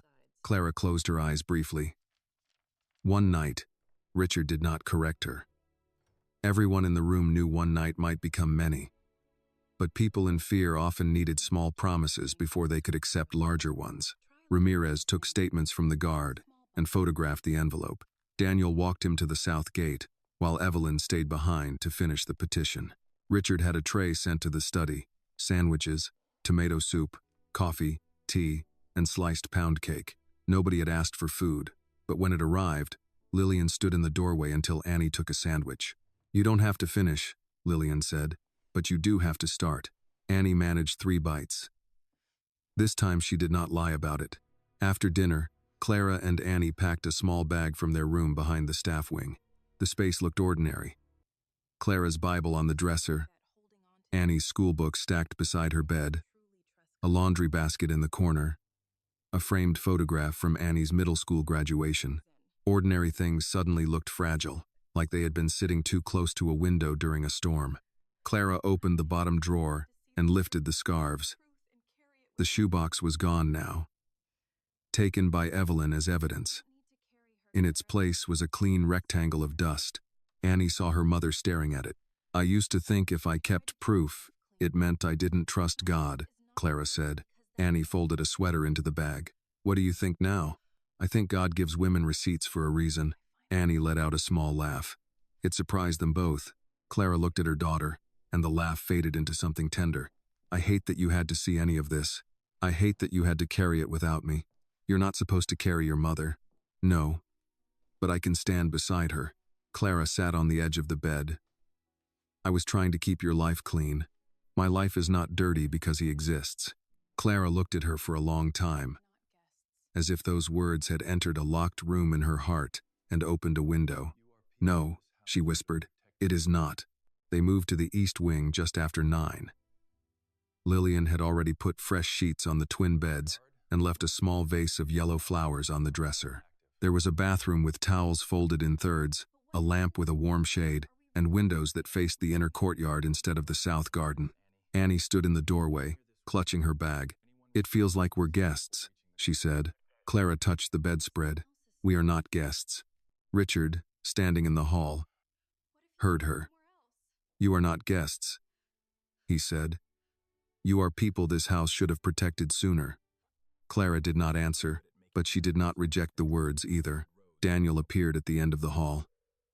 Everything is set. Guard posted near the service corridor. Motion alerts active. South fence camera live. Richard nodded. Thank you. Annie looked at Daniel. What if he comes back? Daniel's face did not change. Then he'll be seen before he reaches the garden. What if he sends someone? Then they'll be seen too. What if he waits somewhere else? Clara closed her eyes, pained by every question. Daniel stepped closer, keeping his voice plain. Annie, fear is good at making maps. It can draw 100 roads for trouble. Our job is not to pretend none of those roads exist. Our job is to block them one by one. Annie held on to that. It was practical.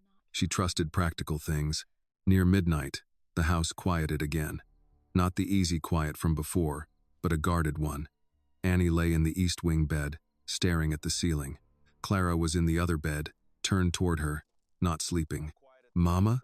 Annie whispered. "Yes? Do you think he'll stop?" Clara's answer took time. "No."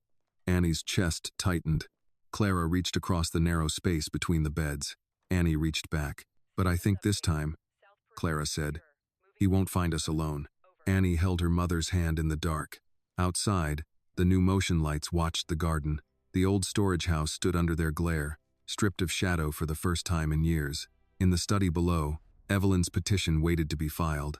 At the gate, a guard sat awake with coffee in a paper cup. Somewhere in Dallas, Marcus Kane was learning that the darkness he had trusted was becoming paperwork, cameras, witnesses, and names signed in ink. Annie did not sleep for a long time, but for the first night since she had seen her mother cross the garden, she did not listen for the back door. The next morning began with two kinds of news.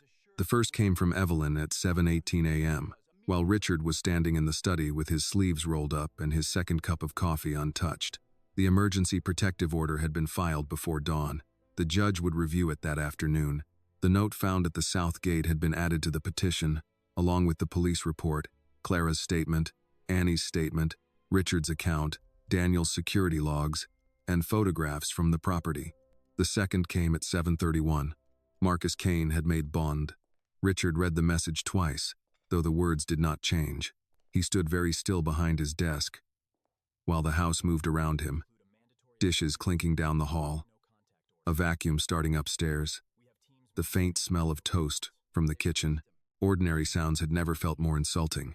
Daniel stood near the door, phone in hand. "Detective Ramirez called me directly. Marcus was released with conditions. No contact with Clara or Annie. No trespassing here, no threats." Richard looked up. "A man who sends a threat after being arrested is expected to respect conditions?" Daniel's face remained steady. "No, sir. He's expected to violate them. Then we document it." Richard hated how much of this depended on waiting for Marcus to prove, again, what he already was. Where is he now? Unknown. Last seen leaving with a man in a gray pickup. Ramirez is trying to identify him. Richard nodded once. Increase the gate security. No deliveries without verification. No staff leaving alone after dark. And get a driver for Annie's school route. Already arranged. Richard looked toward the window. The south garden was bright with morning sun. The old storage house stood under the new cameras, stripped of secrecy, but not of memory. Does Clara know? Not yet. Richard closed his eyes for a second. I'll tell them. He found Clara and Annie in the East Wing sitting room. Lillian had brought breakfast on a tray. Scrambled eggs, buttered toast, oatmeal with brown sugar, orange slices, and 2 mugs of tea. Neither Clara nor Annie had eaten much. Clara sat with her hands around the tea mug. Annie had a notebook open on her lap, but had not written anything. They looked up when Richard entered. Clara knew before he spoke. "He's out," she said. Richard did not soften it. "Yes."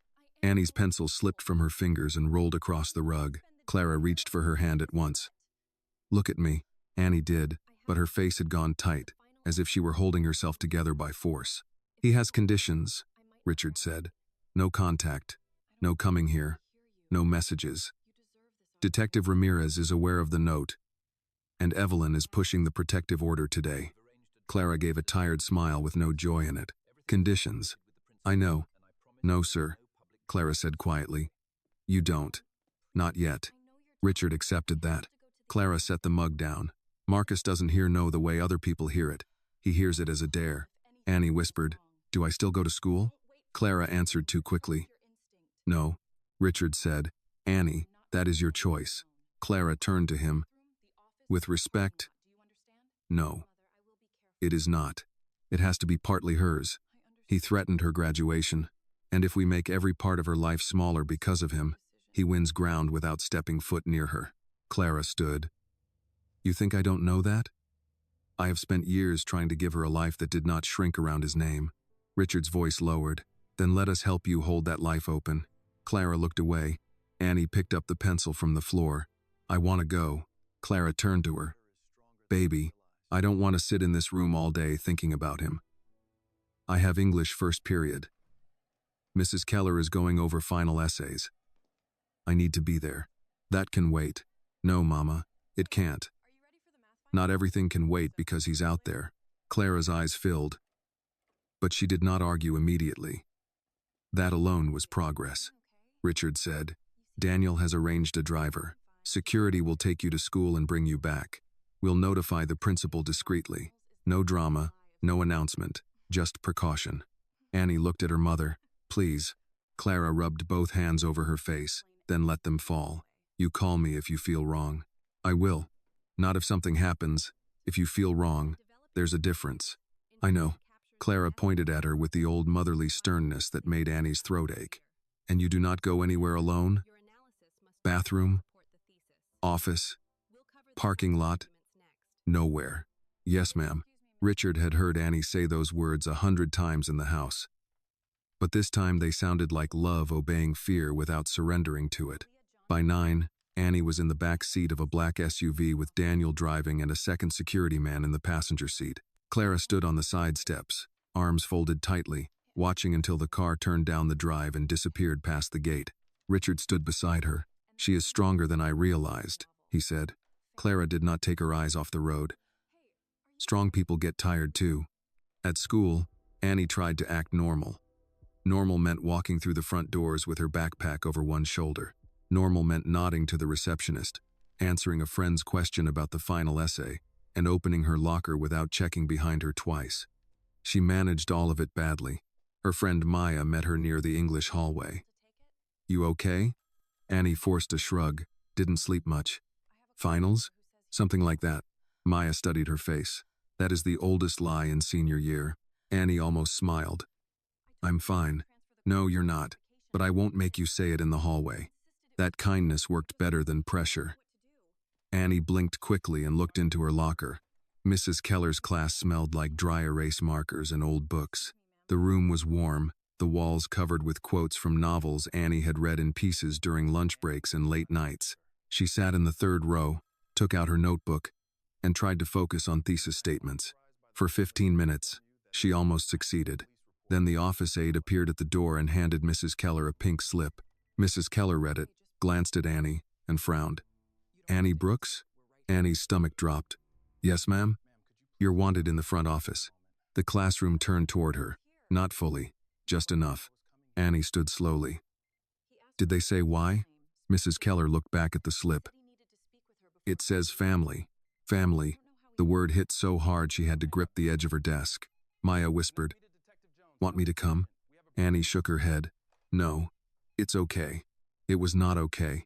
In the hallway, every step toward the office seemed longer than it should have been. She could see Daniel's SUV through the front windows, still parked outside. That meant he had not left. That should have comforted her. Instead, it made the pink slip feel worse. The receptionist looked up when Annie entered. Her expression was too careful. Annie, she said, there's someone on the phone asking for you. Annie's mouth went dry. Who? He says he's your father. For a moment, the room lost sound. The receptionist continued. I told him we don't transfer calls to students without verification. But he said it was urgent and that you'd want to hear from him. Annie stepped back. Daniel entered the office from the front doors at the same moment. His eyes went from Annie to the receptionist, to the phone on the desk. Do not transfer that call, he said. The receptionist stiffened. And you are? Daniel Hayes. Private security authorized by her family and Mr. Whitmore. Dallas police have an active report involving this caller. The receptionist's face changed. Oh, the phone line blinked red. Annie stared at it as if Marcus himself were inside the small plastic box. Daniel's voice softened. Annie, step outside with me. She did not move. How did he know I was here? Daniel looked at the receptionist. Did he ask for her by school? Yes. He called the main line and asked for Annie Brooks. Said he was her father and needed to speak to her before graduation. Annie's hands went cold. Daniel took out his phone. I'm calling Detective Ramirez. Keep the line active if you can. Don't speak to him. Don't hang up unless he does. The receptionist nodded, now pale. Mrs. Keller had followed Annie from the hallway and stood just inside the office. She looked at Annie with the fierce concern of a teacher who had seen enough young people carry adult burdens. Annie, she said quietly, come sit in my room. You don't have to stand here. Annie wanted to say she was fine. The lie would not come. She followed Mrs. Keller into the small counseling room beside the office. Daniel remained at the desk, speaking low into his phone. Mrs. Keller closed the door halfway and handed Annie a cup of water. Is there someone you want me to call? She asked. My mother knows, Annie said. Mr. Whitmore knows. Everyone knows except me, somehow. Mrs. Keller sat across from her. That happens when adults try to protect you. Annie gave a broken laugh. It doesn't feel like protection. It feels like standing in a room where everybody else sees the storm coming first. The teacher nodded. Then we make sure you get windows too. Annie looked at her. Mrs. Keller said, nobody in this school is going to hand you over to a voice on a phone. Do you understand me? Annie's eyes filled. Yes, ma'am. Outside, Daniel's voice became sharper. A minute later, he opened the door. We're going back to the estate, he said. Detective Ramirez wants a report filed immediately. This is a violation of the no-contact condition. Annie stood. Did he say anything? Daniel hesitated. I need to know. Daniel glanced at Mrs. Keller, then back at Annie. He told the receptionist he wanted to remind you that graduation is a family occasion. Annie closed her eyes. Marcus had not come through the gate. He had not stepped onto the lawn. He had not touched a door. But he had found a wire into her day and pulled it. When Annie returned to the estate, Clara was waiting at the entrance before the SUV stopped. She opened the door herself and pulled Annie into her arms. I shouldn't have let you go, Clara said. Annie held her tightly. No. He shouldn't have called. Richard stood behind them, phone in hand, his face hard with controlled anger. Evelyn was already on her way back. Ramirez had confirmed the call would be added to the file. The school would provide the phone record. The receptionist would write a statement. Mrs. Keller had offered one too. Annie listened to the adults speak in practical terms. Documentation, violation, protective order, escalation, hearing. She knew these words mattered. She also knew none of them could erase the feeling of hearing a stranger say he was her father. That evening, she sat alone for a few minutes in the East Wing sitting room, her backpack unopened beside her. Clara had gone to speak with Evelyn. Richard appeared at the doorway but did not enter until Annie looked up. May I sit? He asked. She nodded.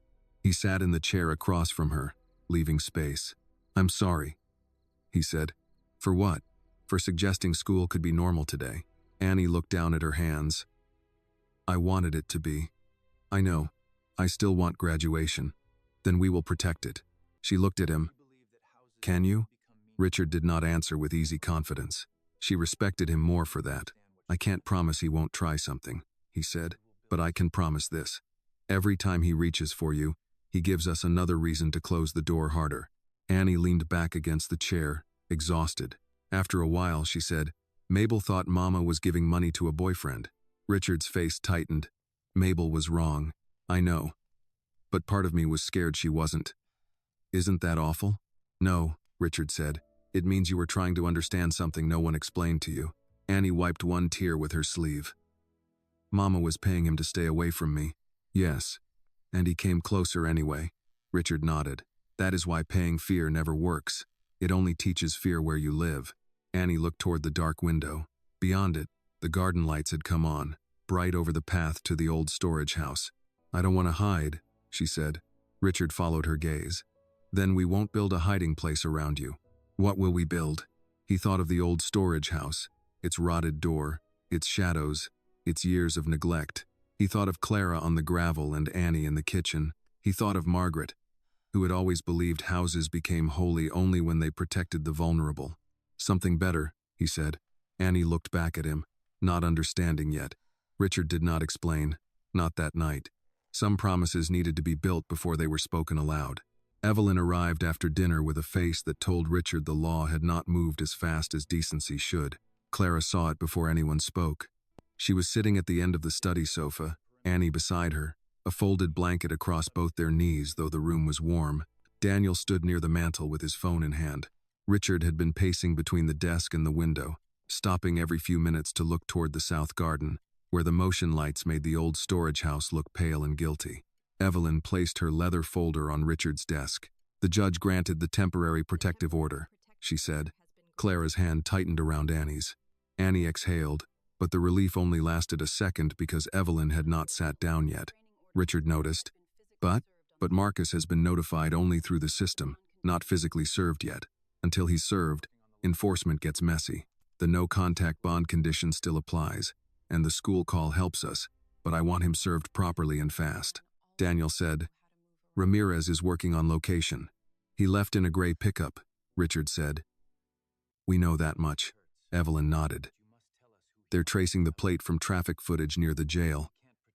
But Marcus knows enough to move around." Clara closed her eyes. "He always did." Annie turned to her. "What do you mean?" Clara opened her eyes but did not answer right away. She looked tired of every truth that had to be pulled from her in pieces. Richard walked to the desk and leaned against it. "Clara, if there's anything about where he might go, anyone he might contact, now is the time." Clara stared at the carpet. "He had a cousin, Darnell. Used to live outside Oak Cliff. I don't know if he's still there." Daniel was already typing. "Last name? Price. Darnold Price." Evelyn looked at Clara. "Anyone else?" Clara rubbed her thumb against Annie's hand. "A woman named Rochelle used to help him when he got in trouble. Not a girlfriend exactly, just someone who liked broken men as long as they made her feel needed." Annie listened without blinking. Every name sounded like a door her mother had kept locked. "Mama," she said softly, "why didn't you tell me any of this before?" Clara looked at her. "Because I wanted your life to have clean walls." It didn't. It had covered windows. The words were not cruel, but they landed hard. Clara bowed her head. Richard saw Annie's regret arrive at once. "I didn't mean—" "Yes, you did," Clara said quietly. "And you're not wrong." The room went still. Evelyn sat across from them. "This is what men like Marcus do. They make truth feel dangerous. Then, when people stay silent to survive, he uses the silence against them." Annie looked toward the dark window. "So what do we do now?" "We build a timeline," Evelyn said. "Every note, every meeting, every withdrawal, every call, every witness. We make it impossible for him to call this a misunderstanding." Clara gave a weary laugh. "He'll still try." "Yes," Evelyn said, "and we'll be ready." For the next hour, the study became a map of fear. Daniel brought in a large pad of paper and set it on the coffee table. Evelyn drew a line down the center, starting with the first note on Clara's car. Clara named dates as best she could. Annie added what she remembered. The first night she heard the back door, the second time she saw Clara's gray coat, the night she noticed money missing from the blue tin, the morning she finally went to Richard. Richard gave his own times from the night at the storage house. Daniel added security notes. Broken camera, cut fence marks, location of the envelope, the temporary guard's report, the school call. Each detail looked small by itself. Together, they began to resemble a cage closing around Marcus. Clara watched the timeline grow and seemed both relieved and ashamed. "All that," she whispered, "all that happened, and I still got up every morning and made coffee." Lillian, who had come in quietly with a tray of tea, answered from the doorway before anyone else could. "That's what women do when they don't think the world will stop for their pain." Clara looked at her. Lillian set the tray down. "But it should have stopped, Clara, at least long enough to ask why you were hurting." Clara's eyes filled. "I didn't want anybody asking." "I know," Lillian said. "That's why somebody should have noticed." Richard felt those words settle on his shoulders. He did not defend himself. There was no defense worth offering. Mabel appeared behind Lillian, holding a plate of cornbread no one had asked for. She looked smaller than usual, without her gossip to stand on. "I brought this," she said. No one answered at first. Mabel looked at Annie. "I'm not trying to listen. Mrs. Alvarez thought you might eat if it was warm." Annie nodded. Thank you. Mabel shifted her weight. And Clara, I'm sorry. Not the polite kind. The real kind. I made what happened to you smaller because it was easier than thinking it could happen to a woman I work beside every day. Clara studied her. The room waited, but Clara did not perform forgiveness for anyone's comfort. Finally, she said, "Don't do that again. To me or anybody else." Mabel nodded. "I won't." Then leave the cornbread. A tiny breath of laughter moved through the room. Not because anything was funny, but because Mercy had entered without asking to be applauded. After Lillian and Mabel left, Evelyn returned to the timeline. "Annie, about graduation, we need to decide how to handle it." Annie straightened. "I'm going." Clara's face tightened. "We know, baby." "No," Annie said. "I need everyone to hear it. I'm going. I'm walking. He doesn't get my school, my name, my day, or my picture in that cap and gown." Richard looked at her with quiet respect. "Then we plan around that," Daniel said. "Venue is the high school auditorium. Football field if weather holds," Annie said. "Auditorium if it rains. Entrance? Main gate by the parking lot. Side gate near the band room. Back gate by the field house." Daniel wrote it down. "I'll coordinate with school security." Annie hesitated. "I don't want men in suits standing around me like I'm in trouble." Richard said, "You won't be made into a spectacle." Daniel nodded. "Plain clothes. Distance. You'll know where we are. Most people won't." Clara looked unconvinced, but she did not object. Evelyn closed her folder. "Good. Tomorrow morning we file the supplemental statement about the school call. Ramirez is checking the phone records. If Marcus contacts anyone again, we add it. If he comes near the estate, we add it. If he sends a third party, we add it." Annie leaned back, exhausted. "Everything becomes evidence." "Yes," Evelyn said. "Even fear, when it is written down, stops being only fear." Later, after Evelyn left and Daniel stepped out to call Ramirez, Richard remained in the study with Clara and Annie. The house was quiet now. The cornbread sat half-eaten on the tray. Clara had taken 2 pieces after insisting she was not hungry. Richard went to the bookshelf behind his desk and unlocked the lower cabinet. He took out a small wooden box and carried it to the coffee table. Clara looked wary. "What is that?" "Margaret's letters." Annie sat forward. Richard opened the box. Inside were envelopes tied in pale ribbon, note cards, photographs, and a pair of reading glasses in a worn case. He searched carefully, then removed a cream-colored card. "She wrote this after her second surgery," he said. "I had forgotten the exact words until today." He handed it to Clara. Clara held the card as if it might break. Annie leaned close enough to read with her. "Clara, thank you for making this house gentle when illness made everything hard. Some people clean rooms. You steady them. With gratitude, Margaret." Clara's mouth trembled. She covered it with one hand. Richard said, "She saw you clearly. I should have done the same." Clara shook her head. "You were grieving.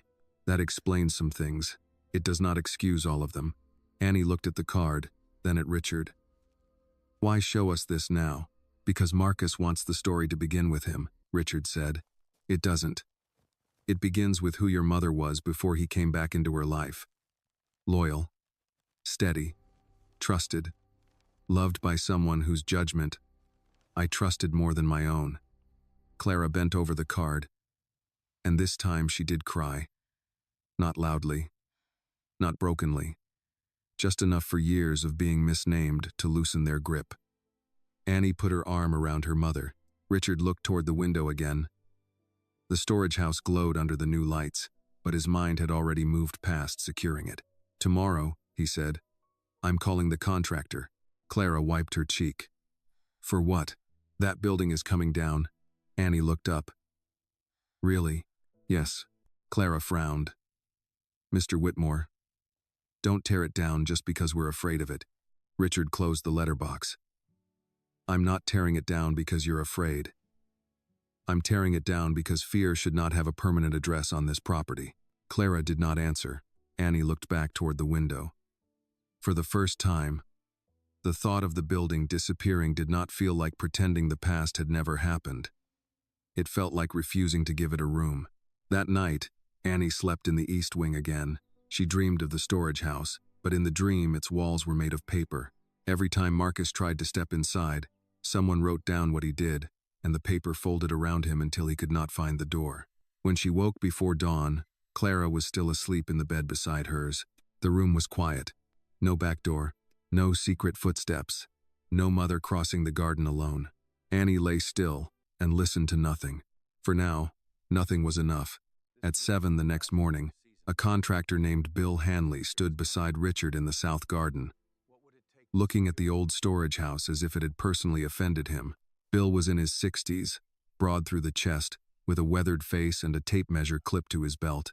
He had worked on Whitmore properties for 20 years and had the rare privilege of speaking to Richard without polishing every sentence first. "You want it repaired?" Bill asked. "No," Richard said. "Removed." Bill glanced at him. "All of it?" "All of it." Bill looked at the sagging roof, the warped door, the rusted hinges. "Can't say I'll miss it." "Should have come down years ago." Richard did not answer. That was the trouble with neglected things. Someone always knew they should have been dealt with earlier. From the kitchen window, Annie watched them. Clara stood beside her, holding a mug of coffee she had barely touched. The morning light made the garden look clean and harmless, but Annie knew better now. Places did not become innocent just because the sun found them. "Is he really tearing it down?" Annie asked. Clara followed her gaze. "Looks like it. How do you feel?" Clara took a long breath. "Like I should be relieved." "But you're not?" "I am. Some." She rubbed her thumb along the mug handle. "I also keep thinking, if that building goes, where does the fear go?" Annie did not know how to answer. Lillian, who had been slicing peaches at the counter, spoke without turning around. "Sometimes fear doesn't leave just because the room is gone, but it loses its favorite chair." Clara looked at her, then gave a small, tired smile. "You always have something to say. At my age, that's what's left after the knees go." Annie smiled despite herself. The phone rang in the hallway. Everyone went still. It had become a habit already. Every ring, every knock, every unfamiliar voice at the gate made the house tighten. Lillian set down the knife. Clara's hand closed around the mug. Annie looked toward the hall. Mabel answered from the service desk, her voice careful. "Whitmore residence." A pause. Then Mabel appeared at the kitchen doorway, all the color gone from her face. "Mr. Whitmore," she called, too loudly. "It's for you." Richard was still in the garden. Daniel, standing near the terrace with a radio clipped to his belt, heard the tone in her voice and came inside first. "Who is it?" he asked. Mabel held the receiver away from her ear as if it had turned hot. "A man. He won't give his name." Daniel took the phone. "This is Daniel Hayes." Annie could not hear the other side, but she saw Daniel's expression change. "Not much, just enough." "Say that again," Daniel said. Clara whispered, "No." Daniel looked toward Annie, then turned slightly away. "You are not to call this residence again. This line is logged." He listened for another second, then said, "Good. Keep talking." He signaled to one of the guards in the hall and pointed toward the study. The guard moved quickly. Daniel kept the caller on the line, his voice calm and flat. Richard entered from the terrace with Bill behind him. He saw Daniel on the phone and stopped. Daniel covered the mouthpiece. "It's him." Clara set the mug down with a soft click. Annie felt the room tilt, though nothing moved. Richard's voice lowered. "On the house line?" Daniel nodded. "He says since Annie won't take his call at school, he'll speak to the house that's keeping her." Richard held out his hand for the phone. Daniel hesitated, then gave it to him after pressing the recording button attached to the office line. Richard brought the receiver to his ear. "Marcus Kane." A laugh came through faintly, thin and mean even from across the room. Richard said nothing else. Marcus spoke long enough that Richard's jaw tightened. Annie could not hear the words, only the rhythm, the voice she had heard at school, the voice that had crossed the lawn, the voice her mother's body had remembered before her mind could. Richard finally said, "You are violating court conditions." Another pause. "No," Richard said. "You do not have a right to Annie. You do not have a right to Clara. You do not have a right to my property, my phones, my staff, or one more second of this household's fear." Clara closed her eyes. Marcus said something that made Richard's face harden fully. Richard replied, "Then come say that to the police." He hung up. The silence after the click was worse than the ringing. Annie asked, "What did he say?" Clara turned to her. "You don't need—" "Yes, I do." Richard looked at Clara first, asking without words. Clara's face twisted, but she did not stop him. Richard set the receiver down. "He said the protective order doesn't change blood. He said graduation is public. He said people will find out who you really are." Annie sat down slowly at the kitchen table. Lillian swore under her breath. Mabel crossed herself, then seemed embarrassed by the gesture. Daniel was already on his cell. "Detective Ramirez, we have another contact. House line. Recorded." Richard turned to Bill Hanley, who stood awkwardly near the terrace doors, suddenly aware he had walked into a family storm. "Bill," Richard said, "how fast can that building come down?" Bill looked from Richard to Clara, then to Annie. His voice lost its casual edge. "Permits for a structure that small on private property. We can start prep today. Full demo tomorrow morning. If you want it done clean." "I want it done clean." Bill nodded. "Then I'll bring a crew." Clara stepped forward. "Mr. Hanley." Bill turned to her. "Ma'am?" Clara seemed to struggle with the question, then asked, "Will it be loud?" Bill's face softened. He understood more than Clara had meant to say. "For a while," he said. "But only for a while." Clara nodded. After Bill left, the house moved into another kind of order. Daniel pulled the phone recording. Evelyn was called. Ramirez asked for the call log and sent an officer to take another report. Richard had the household lines routed through security screening. The staff was instructed not to transfer any call connected to Clara or Annie. Annie listened to it all from the kitchen table. She felt less like a person than the center of a weather system. Clara sat beside her. "I'm sorry." Annie looked at her mother. "Please stop saying that. I don't know what else to say. Say you'll stop blaming yourself for him." Clara's eyes filled. "That's not easy." "I know." Clara touched Annie's hair, smoothing a strand near her temple like she had done when Annie was younger and restless before school. "You were supposed to be thinking about graduation pictures. Your dress. Which shoes hurt the least. Whether your cap sits crooked." "I still can. Bobby, I can," Annie said, more firmly. "I'm not saying I'm not scared. I'm scared all the time now. But I'm not giving him every thought." Lillian brought over a plate with toast and eggs. "That is a wise decision. Also hard to do on an empty stomach." Annie took the fork because refusing Lillian was often more work than eating. By afternoon, the officer had come and gone. Evelyn filed another supplement. Ramirez confirmed the new call would likely affect Marcus's bond review if they could locate him quickly. That phrase followed Annie around for hours. If they could locate him quickly. It made Dallas feel enormous. Clara spent the afternoon with Evelyn in Richard's study, going over more history, more dates, more names. Annie tried to finish her English essay in the East Wing sitting room, but kept reading the same paragraph until the words lost meaning. Finally, she closed the notebook and walked to the back terrace. Richard stood there alone, looking at the storage house. She stopped beside him. "Did you know?" he said. "Margaret wanted to turn that building into a greenhouse once." Annie looked at him. "Why didn't she?" "She got sick. Then everything that wasn't urgent stopped mattering." Annie watched two workers carry boards toward the building. "Maybe some things don't stop mattering. They just wait." Richard looked at her. "You sound like her." "Mrs. Whitmore?" He nodded. "She had a way of making a sentence stay with you." Annie folded her arms against the chill. "I don't remember her much." "She remembered you." Annie turned to him. Richard said, "She used to say you watched the world like you were taking notes for a book no one else knew you were writing." Annie's throat tightened. "I didn't know she noticed me. She noticed everyone." They stood quietly for a while. Then Annie asked, "Do you think people can be safe and still scared?" Richard considered it. "Yes. That doesn't seem fair." "No, it doesn't. My mother spent years making us safe. Then one phone call, one note, and it's like he reaches through all of it." Richard's eyes stayed on the storage house. "Then we make more than one wall. Law. Witnesses. Locks. Friends. Records. Time. We make so many walls that his reach keeps hitting something harder than your fear." Annie looked at him. "That sounds tiring." "It will be. At least you're honest. He gave the faintest smile. I'm learning. Near sunset, Clara came out wrapped in her gray cardigan. She joined them at the terrace rail. And for once, none of them told her not to look at the building. She needed to see it standing before she could believe it would fall. A work crew had placed orange cones around the storage house. The door was chained. A sign hung crookedly from the front. Do not enter. Clara read the sign and let out a quiet breath. Annie slipped her hand into her mother's. The three of them stood there as the garden lights clicked on, one by one, not hiding the old place now but exposing it.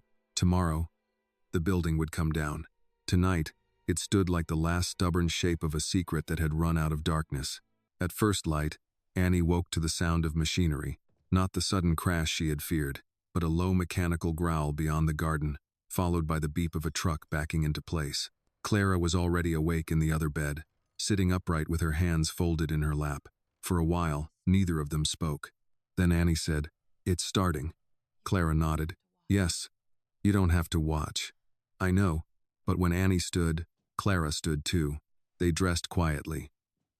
Clara put on dark slacks and a cream sweater instead of her uniform. Annie noticed but said nothing. It was the first morning in years her mother had not dressed like the house needed her before she needed herself.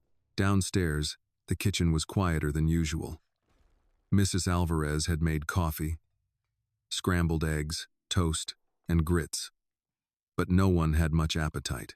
Lillian poured Clara a cup and added cream without asking. "Eat something before you go out there," Lillian said. Clara looked toward the windows. "I don't know if I can." "Then hold the plate and let me believe you tried." Annie took a piece of toast. Clara took one too, mostly to please Lillian. Richard entered from the hall with Daniel beside him. He wore jeans, work boots, and a dark jacket Annie had never seen before. It made him look less like the owner of the estate and more like a man who had come to witness something he should not delegate. "Bill says they'll begin with the roof panels," Richard said. "No one needs to stand close." Clara nodded. Evelyn arrived a few minutes later with a folder under her arm and her hair pulled back. "I thought you might want company." Clara looked surprised. "You didn't have to come for this." "I know," Evelyn said. "That's why it counts." Outside, the morning was cold and clear. The grass shone with frost near the hedges, and the new cameras watched from the poles like silent witnesses. Bill Hanley stood near the work crew, giving instructions. Orange cones marked the boundary. The old storage house sat in the middle of it all, chained, emptied, and exposed. Annie stood between Clara and Richard at the terrace rail. For a few minutes, nothing happened. Men moved equipment.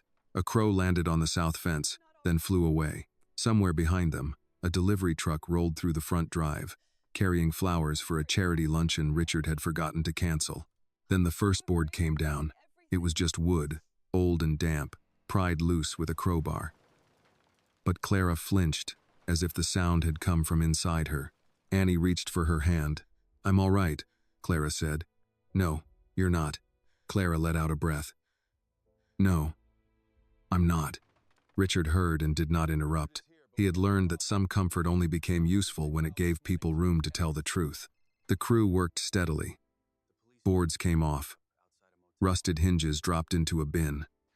A section of the roof folded under the pull of the machine, and light entered the building from above for the first time in years. Clara watched without blinking. Annie wondered what her mother was seeing. The old door. The gravel. Marcus's hand. The money on the ground. Maybe every night she had walked there alone, telling herself just one more payment, one more meeting, one more humiliation, and Annie could stay untouched. Half an hour later, Daniel's phone rang. He stepped away, listened, then came back to Richard. His face was controlled, but Annie had begun to understand that controlled did not mean calm. "Detective Ramirez," Daniel said. "They found the gray pickup." Richard turned. "Where?" "Outside a motel off I-35, registered to Darnell Price." Clara went still. Annie felt her mother's hand tighten. "Is Marcus there?" Richard asked. "Not when officers arrived. But they found clothing and receipts linking him to the room. They're looking now." Evelyn stepped closer. "Did they serve the protective order?" "Not yet. They have a unit watching the motel." Clara whispered, "He knows they're close." Daniel nodded. Most likely. Annie looked toward the half-demolished storage house. So he's running? Richard answered, maybe. Clara's mouth tightened. Marcus doesn't run unless he wants someone to chase him the wrong way. Everyone looked at her. She seemed to regret saying it, then forced herself to continue. He likes making people look one direction while he comes from another. If they found the pickup, maybe he wanted them to. Daniel immediately turned away, speaking into his phone again. Richard looked at Clara. Where would he go? I don't know. Think. Clara closed her eyes. He won't come through the front gate. Not now. He won't come to the storage house. Too watched. He'd go somewhere public enough to make a scene, but personal enough to hurt. Annie's stomach dropped. Graduation, she said. Clara looked at her. It's not today, Annie added quickly, but rehearsal is this afternoon. Richard's face hardened. You didn't tell me rehearsal was today. Annie looked down. I wasn't sure I was going. Clara turned to her. You are not going. Annie pulled her hand back gently. Mama, no, not today. If I don't go, I don't walk. They go over names, seating, the route to the stage. Then we call the school and explain. And everyone knows, everyone asks. He gets to turn my graduation into his shadow before he even shows up. Clara's voice broke. I care more about you being safe than about people asking questions. I know, but I care about being safe too. I'm just saying safe can't always mean absent. Richard listened, and the weight of the decision settled on him. He could protect Annie by surrounding her with people, cars, locked doors, and plans. He could not protect her by turning her life into a waiting room for Marcus's next move. Evelyn said, if she goes, it needs to be coordinated. School administration, security, police awareness, entry and exit plan. Daniel nodded. I can arrange that. Clara looked at Richard, angry now because fear needed someone decent to strike. Would you send your own daughter? The question landed hard. Richard did not answer quickly. Then he said, if she were standing where Annie is, and if walking that stage mattered to her dignity, I would be terrified. But I would not let the man who frightened her make the final decision. Clara stared at him, breathing hard. Annie's eyes filled, but she stayed quiet. Clara turned away from them, looking back at the storage house as another wall came down. The building was open now on one side. Sunlight fell across the dirt floor, where she had once knelt. I hate him, Clara said softly. I hate that he makes every choice feel like a trap. Evelyn stepped beside her. That is what control does. It turns ordinary life into negotiation. Clara wiped her cheek, angry at the tear. What do you suggest? Evelyn looked at Daniel. We treat rehearsal like a controlled movement. Annie goes in with school approval. Daniel's team remains outside and inside discreetly. Ramirez is notified. If Marcus appears or contacts anyone, he violates the order and the bond conditions on record. No one improvises. Annie said, I can do that. Clara looked at her daughter. Can you? Annie swallowed. No. But I can go anyway. That answer seemed to hurt Clara and make her proud at the same time. Richard turned to Daniel. Set it up. Daniel walked away, already calling the school. The demolition continued.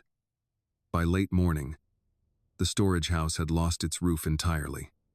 Men carried out old shelves, a broken rake, a rusted gas can, and a wooden chair with one missing leg. Bill asked Richard if he wanted anything saved. Richard looked at Clara. Clara shook her head. Nothing, Richard said. Annie stared at the debris pile. Not even the door? Clara looked at her. Why would we save the door? I don't know, Annie said. To remember it was opened. Clara's eyes softened.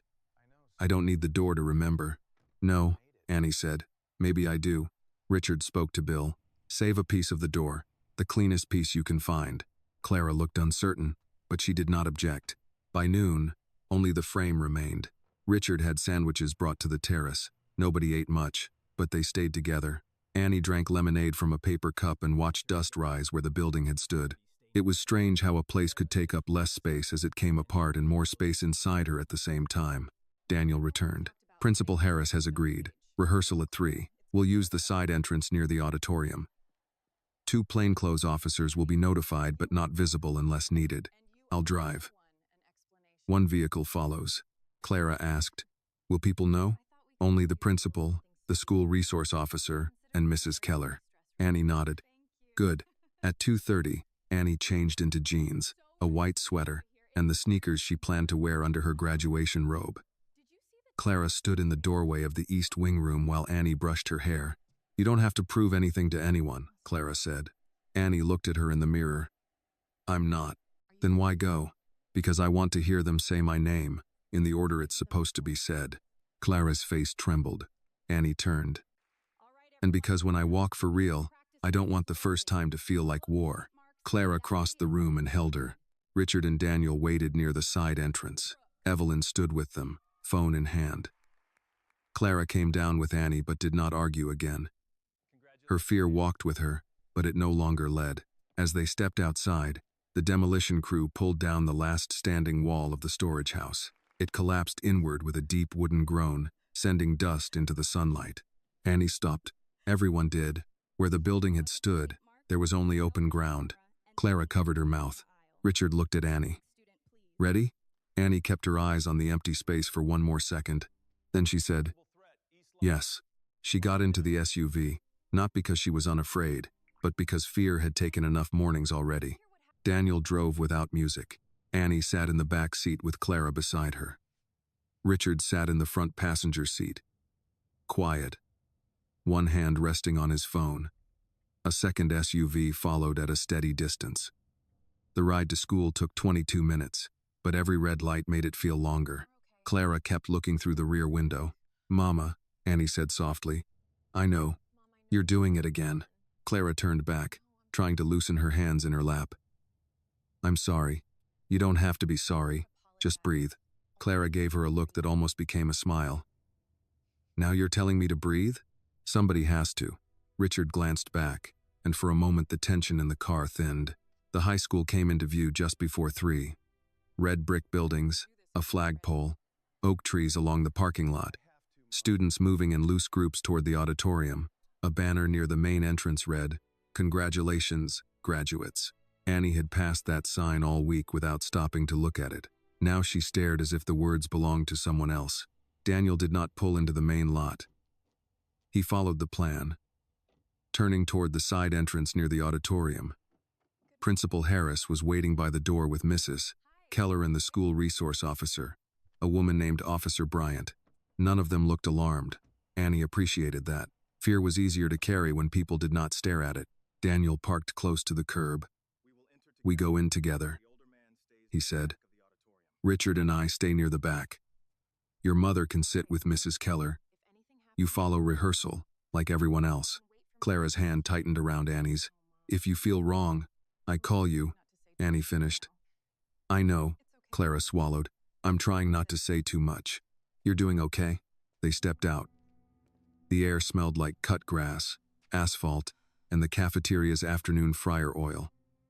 It was an ordinary school smell, and that almost hurt more than if the day had felt dramatic. Annie had wanted ordinary for so long. Now she had to walk into it with security watching the doors. Principal Harris shook Richard's hand, then turned to Annie. She was a tall woman with gray blonde hair, practical shoes, and the steady tone of someone who had spent 30 years keeping teenagers from falling apart in public. "Annie," she said, "we're glad you're here. You don't owe anyone an explanation. You understand?" "Yes, ma'am. If you need to step out, Mrs. Keller will be by the side aisle." Mrs. Keller smiled gently. "And I brought peppermints. Because apparently, I am now my grandmother." Annie let out a small breath of laughter. "Thank you." Inside the auditorium, seniors filled the rows with the restless energy of people almost free. Some were laughing, some were taking selfies. Someone near the front complained about the heat. A boy Annie knew from government class waved at her. "Annie, you made it." She lifted her hand. "Yeah." Maya appeared from between 2 rows and grabbed Annie's arm before remembering herself. "Sorry. Too much?" "No," Annie said. "It's okay." Maya leaned close. "You disappeared yesterday." Mrs. Keller looked like she wanted to fight the whole front office. She kind of did. "That tracks." Maya studied her face. "You don't have to tell me, but are you safe?" Annie looked toward the back of the auditorium. Richard stood near the wall, Daniel near the exit, both trying not to look like men assigned to protect her. Clara sat beside Mrs. Keller, hands folded, eyes never leaving Annie.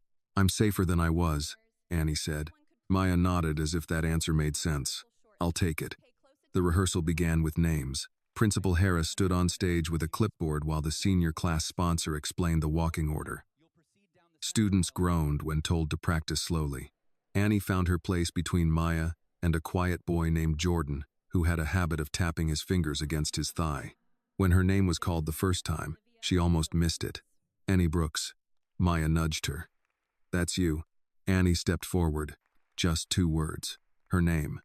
Yet something inside her tightened and released at once. She walked across the stage to the tape mark, shook the assistant principal's hand, turned toward the imaginary audience, and walked down the other side. It should have been nothing. It was not nothing. In the back row, Clara covered her mouth. Annie saw her and nearly stumbled, but Maya caught her elbow when she returned to the line. "You good?" Annie nodded. "I heard my name." Maya gave her a strange look, then understood enough not to joke. Sounded good. They practiced the line twice more. Each time, Annie's steps became steadier.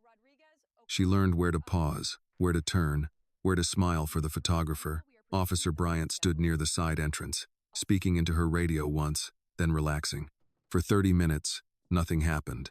That was its own kind of mercy. Then Daniel's posture changed. Annie noticed before anyone else. He was near the rear door, head tilted slightly, listening to his earpiece. Richard saw it too and stepped closer. Officer Bryant looked toward them. Principal Harris continued calling names, unaware for one more second. Daniel moved to Richard and spoke quietly. Richard's face did not change, but Annie saw his hand close around his phone. Clara stood. Annie's mouth went dry. Maya whispered, "What is it?" "I don't know." Principal Harris stopped. The auditorium murmured. Officer Bryant walked briskly to the lobby doors. Daniel followed. Richard stayed where Annie could see him, which told her he had remembered what she said about adults seeing the storm first. He met her eyes and gave one small shake of his head. Not panic. Wait. Mrs. Keller guided Clara back into her seat. Clara did not sit fully. She perched on the edge, ready to run. A minute later, Daniel returned with Officer Bryant. They were not dragging anyone. No shouting followed, no sirens. But Daniel's jaw was tight. He walked straight to Richard, then to Principal Harris. The 3 spoke near the side aisle. Annie could not stand waiting. She stepped out of line. Maya caught her hand. "Annie, I need to know." She walked down the aisle before fear could decide for her. Richard turned as she approached. "What happened?" she asked. Richard looked at Daniel. Daniel answered plainly. A man matching Darnell Price's description was seen near the west parking lot. Not Marcus. He drove away when school security approached. Clara had reached them by then. "Darnell? We don't know for sure," Daniel said. "But Ramirez is sending a unit to check the area. We have the plate." Annie looked toward the lobby doors. "Was he here for me?" No one answered fast enough. Richard said, "Possibly." The word was honest and awful. Clara grabbed Annie's arm. "We're leaving." Annie looked back at the stage. The next student's name had not been called. Everyone was watching without trying to look like they were watching. Her first instinct was to obey. Leave. Get in the car. Lock the doors. Let adults make the world smaller until it felt safe. Then she heard Marcus's voice in her memory. Graduation is public. He wanted public. He wanted her name dragged into fear. He wanted Clara to pull her away so that even an empty parking lot could do his work. Annie looked at her mother. "No." Clara stared at her. "Annie, if there's danger, tell me. Real danger." "Not maybe. Not a man who left." Daniel said, "The building is secure. Officer Bryant is checking the lot. We can leave safely now. Or we can stay with added watch." Clara turned on him. "You're asking her to choose?" Daniel's voice stayed calm. "I'm giving her information." Annie appreciated that more than she could say. She looked at Richard. "What do you think?" Richard did not answer like a man used to making final decisions for everyone. "I think Marcus wants you afraid of your own life. I also think your mother has earned the right to be terrified. Both things are true." Clara's eyes filled. Annie took her hand. Mama, if you tell me you need me to leave because you can't breathe, I'll go. For you. Not for him. That broke something open in Clara's face. She closed her eyes, took one hard breath, and nodded. I can breathe, she whispered. Barely. But I can. Annie hugged her quickly, then turned back toward the stage. Principal Harris waited with the clipboard held against her chest. Are we continuing? She asked. Annie looked at her classmates, at Maya, at the empty aisle, at the doors guarded by people who had chosen not to look away. Yes, ma'am, Annie said. Please. The rehearsal resumed. When Principal Harris called Annie's name again, the auditorium was quieter than before. Annie walked up the steps and crossed the stage. This time she did not hurry. She reached the tape mark, turned, and looked out at the rows of seats where families would sit on graduation day. For a second, she imagined Marcus there. Then she imagined Clara. She chose which image to keep. Annie lifted her chin, walked down the other side, and returned to her place in line. Maya leaned close. That was kind of heroic. No, Annie whispered. That was rehearsal. Maya smiled. Same thing sometimes. By the time they left the school, police had the plate number from the west lot. Ramirez confirmed Darnell Price owned the truck and was known to Marcus. It was not enough for an arrest yet, but it was enough to add to the file. Everything becomes evidence, Annie thought. Back at the estate, the demolition site was quiet. The old storage house was gone. Only a rectangle of disturbed earth remained, bordered by tire tracks and sawdust. On the terrace table sat a small piece of the old door, cleaned and set aside as Richard had requested. Clara picked it up, then handed it to Annie. I still don't understand why you wanted this, she said. Annie ran her fingers over the worn wood. Because one day, when I'm not scared anymore, I want to remember that I was. Clara looked at her daughter for a long moment. Then she said, And what will you do with that memory? Annie looked toward the empty ground where the building had stood. I'll build something better on top of it. That night, Richard did not sleep in his bedroom. He stayed in the study with the lamp on, reading every page Evelyn had left behind. Police reports, protective order filings, school statements, call logs, photos from the south gate, and the timeline Clara had helped build. The language was dry, but the story underneath it was not. A man had found a woman who had escaped him. He had used blood, shame, and money to drag her back into fear. He had reached for her daughter when the money was no longer enough. Richard read until the words blurred. At 2 a.m, Daniel knocked once and entered without waiting for a full answer.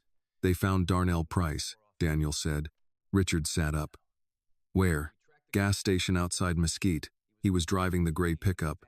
Marcus wasn't with him. Did he talk? Not much at first. Then Ramirez showed him the school footage and the note from the gate. Darnell says Marcus paid him cash to drive past the school and watch the rehearsal. Richard's hand closed around the edge of the desk. Watch Annie. Yes. Where is Marcus? Darnell claims he dropped him near a motel 2 hours before the rehearsal. Ramirez doesn't fully believe him, but he gave up one useful detail. Marcus has been using prepaid phones. Darnell bought one for him yesterday morning. Richard stood and walked to the window. The garden was dark, except for the new security lights. Where the storage house had stood, there was only bare earth. Can they track it? Maybe. Ramirez is working with the carrier. Evelyn says Darnell's statement helps show third-party contact. Richard turned. Enough to revoke bond? Maybe. Richard hated that word more each time he heard it. Daniel seemed to read his face. Sir. I know. No, Richard said. You don't. You know procedure. I know procedure. Evelyn knows procedure. Marcus knows fear. That is why he keeps moving faster than us. Daniel was quiet for a moment. Fear moves fast, but it makes mistakes. Richard looked back at him. Daniel continued. He used the school. He used your house line. He used Darnell. Every move gives Ramirez another handle. Men like Marcus think pressure makes them powerful. It also makes them sloppy. Richard let that settle. Keep me updated, he said. Daniel nodded and left. The next morning, Evelyn returned before breakfast. Clara and Annie joined them in the study, both dressed but visibly tired. Clara's cardigan was gone. She wore the cream sweater again, as if ordinary clothes were a small act of refusal. Annie carried the piece of wood from the old door wrapped in a dish towel. She had not explained why she brought it, and no one asked. Evelyn laid out the news plainly. Darnell admitted Marcus sent him to the school, she said. That becomes indirect contact and intimidation. Ramirez is asking the court to review Marcus's bond conditions. The DA is adding it to the threat pattern. Clara asked, "Where is Marcus now?" "Still not located." Clara's face tightened. Evelyn did not soften the facts. "But his space is narrowing." Annie sat on the sofa, the wrapped wood on her lap. "What does that mean?" "It means he is running out of ways to pretend this is family business," Richard said. "And until he is found, security remains tight. Annie's graduation plan stays in place, unless she chooses otherwise." Annie looked up. "I'm not choosing otherwise." Clara closed her eyes but said nothing. Evelyn turned to Annie. "There is something else. If Marcus is picked up before the hearing, the court may ask whether you're willing to give a statement in person. Not a full trial. Not yet, but enough for the judge to understand why contact is harmful." Clara sat forward. "No." Annie looked at her mother. "Mama, no. She has already given statements. She has already gone to school with guards. She has already had him call her there. How much more does a girl have to hand over before people believe she wants to be left alone?" Evelyn let the question breathe. "Too much. I agree. But a direct statement from Annie could make the order stronger." Clara stood and walked toward the window. The bare patch of ground in the garden was visible from there. "That's what they always ask. Tell it again. Prove it again. Heard in the right order so someone can file it." Annie rose and went to her. "I don't want to tell it because they deserve more from me. I want to tell it because I want him to hear that I'm not his." Clara turned. "You don't have to prove that to him." "I know. I have to prove it to myself." That silenced her mother. Richard watched them and felt the strange humility of being powerful and still unable to make the hardest part easier. He could hire lawyers, place guards, call judges by reputation if Evelyn allowed it, tear down buildings, install cameras, and command staff into silence. He could not stand in Annie's place. Evelyn's phone rang before anyone spoke again. She checked the screen. "Ramirez," she said, then answered, "Yes?" The room listened to one side of the call. Evelyn's expression changed. "When?" she asked. "Where is he being held? Has he been served?" A pause. "Good. We're on our way." She hung up. Clara's hand found Annie's. "They found him?" Richard asked. Evelyn nodded. "At a bus station near downtown. He had cash, a prepaid phone, and a ticket to Shreveport. He's being held on the bond violation. The protective order has been served." Clara covered her mouth. Annie did not move. Richard said, "The hearing? This afternoon." Clara's voice was barely audible. "Today?" "Yes." Annie looked at Evelyn. "And you think I should speak?" "I think it may help. I also think the choice must be yours." Clara turned to Annie, but this time she did not say no. She looked like a mother standing at the edge of every instinct she had ever trusted, trying to let her daughter step forward without pulling her back. Annie looked down at the dish towel in her hands. Slowly, she unwrapped the piece of old door. The wood was scarred, one edge split, the paint weathered to a dull gray. "What is that?" Evelyn asked. "A piece of the storage house door," Richard answered when Annie did not. "She asked to keep it." Evelyn studied Annie. "Why?" Annie ran her thumb over the grain. "Because I don't want to forget what fear looked like when it still had a place to meet us." Clara's eyes filled. Annie looked at her mother. "But I don't want to live there anymore." The courthouse was colder than Annie expected. Not in temperature exactly, but in feeling. Polished floors, metal detectors, benches worn smooth by waiting, people speaking in low voices, because the walls seemed to dislike emotion. Clara walked on one side of Annie, Richard on the other. Evelyn led them. Daniel followed a few steps behind with two plainclothes guards, who looked like ordinary men until you noticed how little they looked at anything by accident. Marcus sat at a table near the front of the small courtroom in an orange jail uniform, hands cuffed in front of him. Annie had expected him to look larger there. He did not. He looked angry. That was different from powerful. When he saw Annie, he smiled. Clara stiffened. Annie felt the old pull in her stomach, the urge to look away. She did not. She sat behind Evelyn and placed the piece of wood in her lap, hidden beneath both hands. The judge entered, an older woman with short white hair and glasses low on her nose. Everyone stood, then sat. The hearing began with language Annie only half followed. Bond violation, indirect contact, protective order, intimidation, credible fear. Marcus's appointed attorney argued that the calls were emotional, not criminal. That Marcus was a father trying to reconnect. That Richard Whitmore's influence had turned a family dispute into a legal attack. That Clara had hidden Annie for years and now wanted the court to bless that deception. Clara's breathing changed. Richard leaned forward, jaw tight. Evelyn stood. "Your Honor," she said. "This is not a father trying to reconnect. This is an abuser using the word father because it sounds better than extortionist." Marcus muttered something. The judge looked at him over her glasses. "Mr. Kane, you'll have your chance through counsel." Evelyn presented the notes, the recordings, the call logs, the school report, Darnell Price's statement, and the footage from the property. She did not dramatize. She did not need to. The pattern had its own voice. Then the judge asked whether Annie wished to speak. Clara's hand reached for her automatically, then stopped halfway. Annie stood. Her legs felt unsteady. She held the piece of wood against her side, not for luck, but for memory.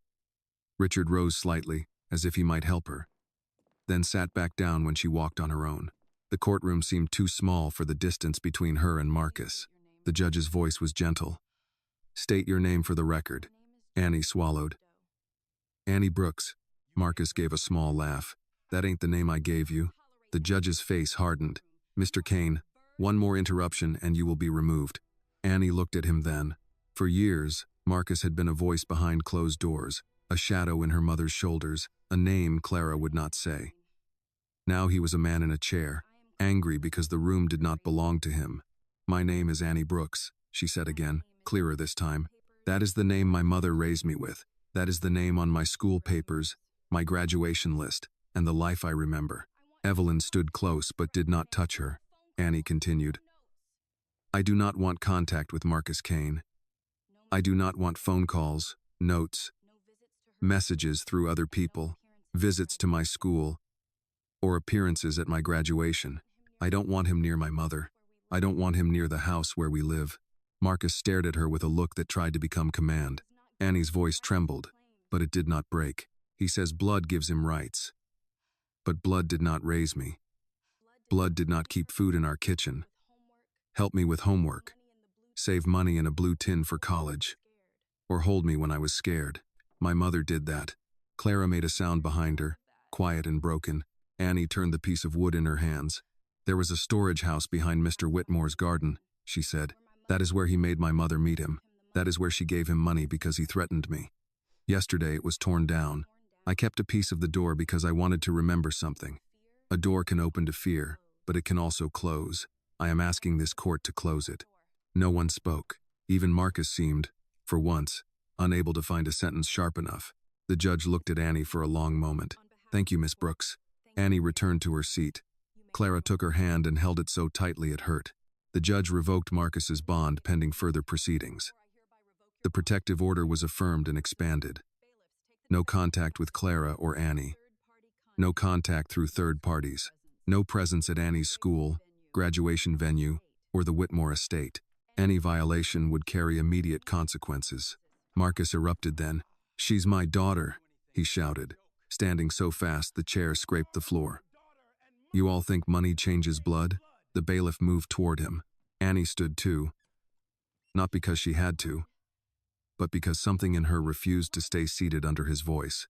"You gave me blood," she said. "My mother gave me life." The courtroom went still again. Marcus was taken out shouting, but this time his anger did not follow Annie all the way to the door. It hit the walls, the bailiff, the order signed by the judge, the record he had built against himself. Outside the courtroom, Clara pulled Annie into her arms. "I'm sorry," Clara whispered. Annie closed her eyes. "Mama, I know," Clara said, crying now. "I know. I'll stop saying it someday. Richard stood a few feet away with Evelyn and Daniel. His eyes were wet, though he did not wipe them. Evelyn closed her folder. He's not done as a legal matter, but he is done walking freely into your lives. Clara looked at her. Thank you. Thank Annie, Evelyn said. She closed the door. Annie looked down at the piece of wood in her hand. For the first time, it felt lighter. The courthouse doors opened to a late afternoon wind. Annie stepped outside with Clara's arm around her shoulders and the piece of old wood held against her chest. Downtown Dallas moved as if nothing had happened. Cars passed. A bus sighed at the curb. A man in a gray suit talked into his phone while balancing coffee and a folder. Somewhere, a horn sounded. The world had not paused for Annie's freedom, but that did not make it smaller. Clara stopped near the courthouse steps and looked back at the building. What are you thinking? Annie asked. Clara wiped under one eye with her thumb. That I spent years afraid of rooms like that. The courtroom? Any room where strangers get to decide whether your fear sounds reasonable. Annie leaned against her. It sounded reasonable today. No, Clara said softly. It sounded true. There's a difference. Richard stood a few feet away with Evelyn and Daniel.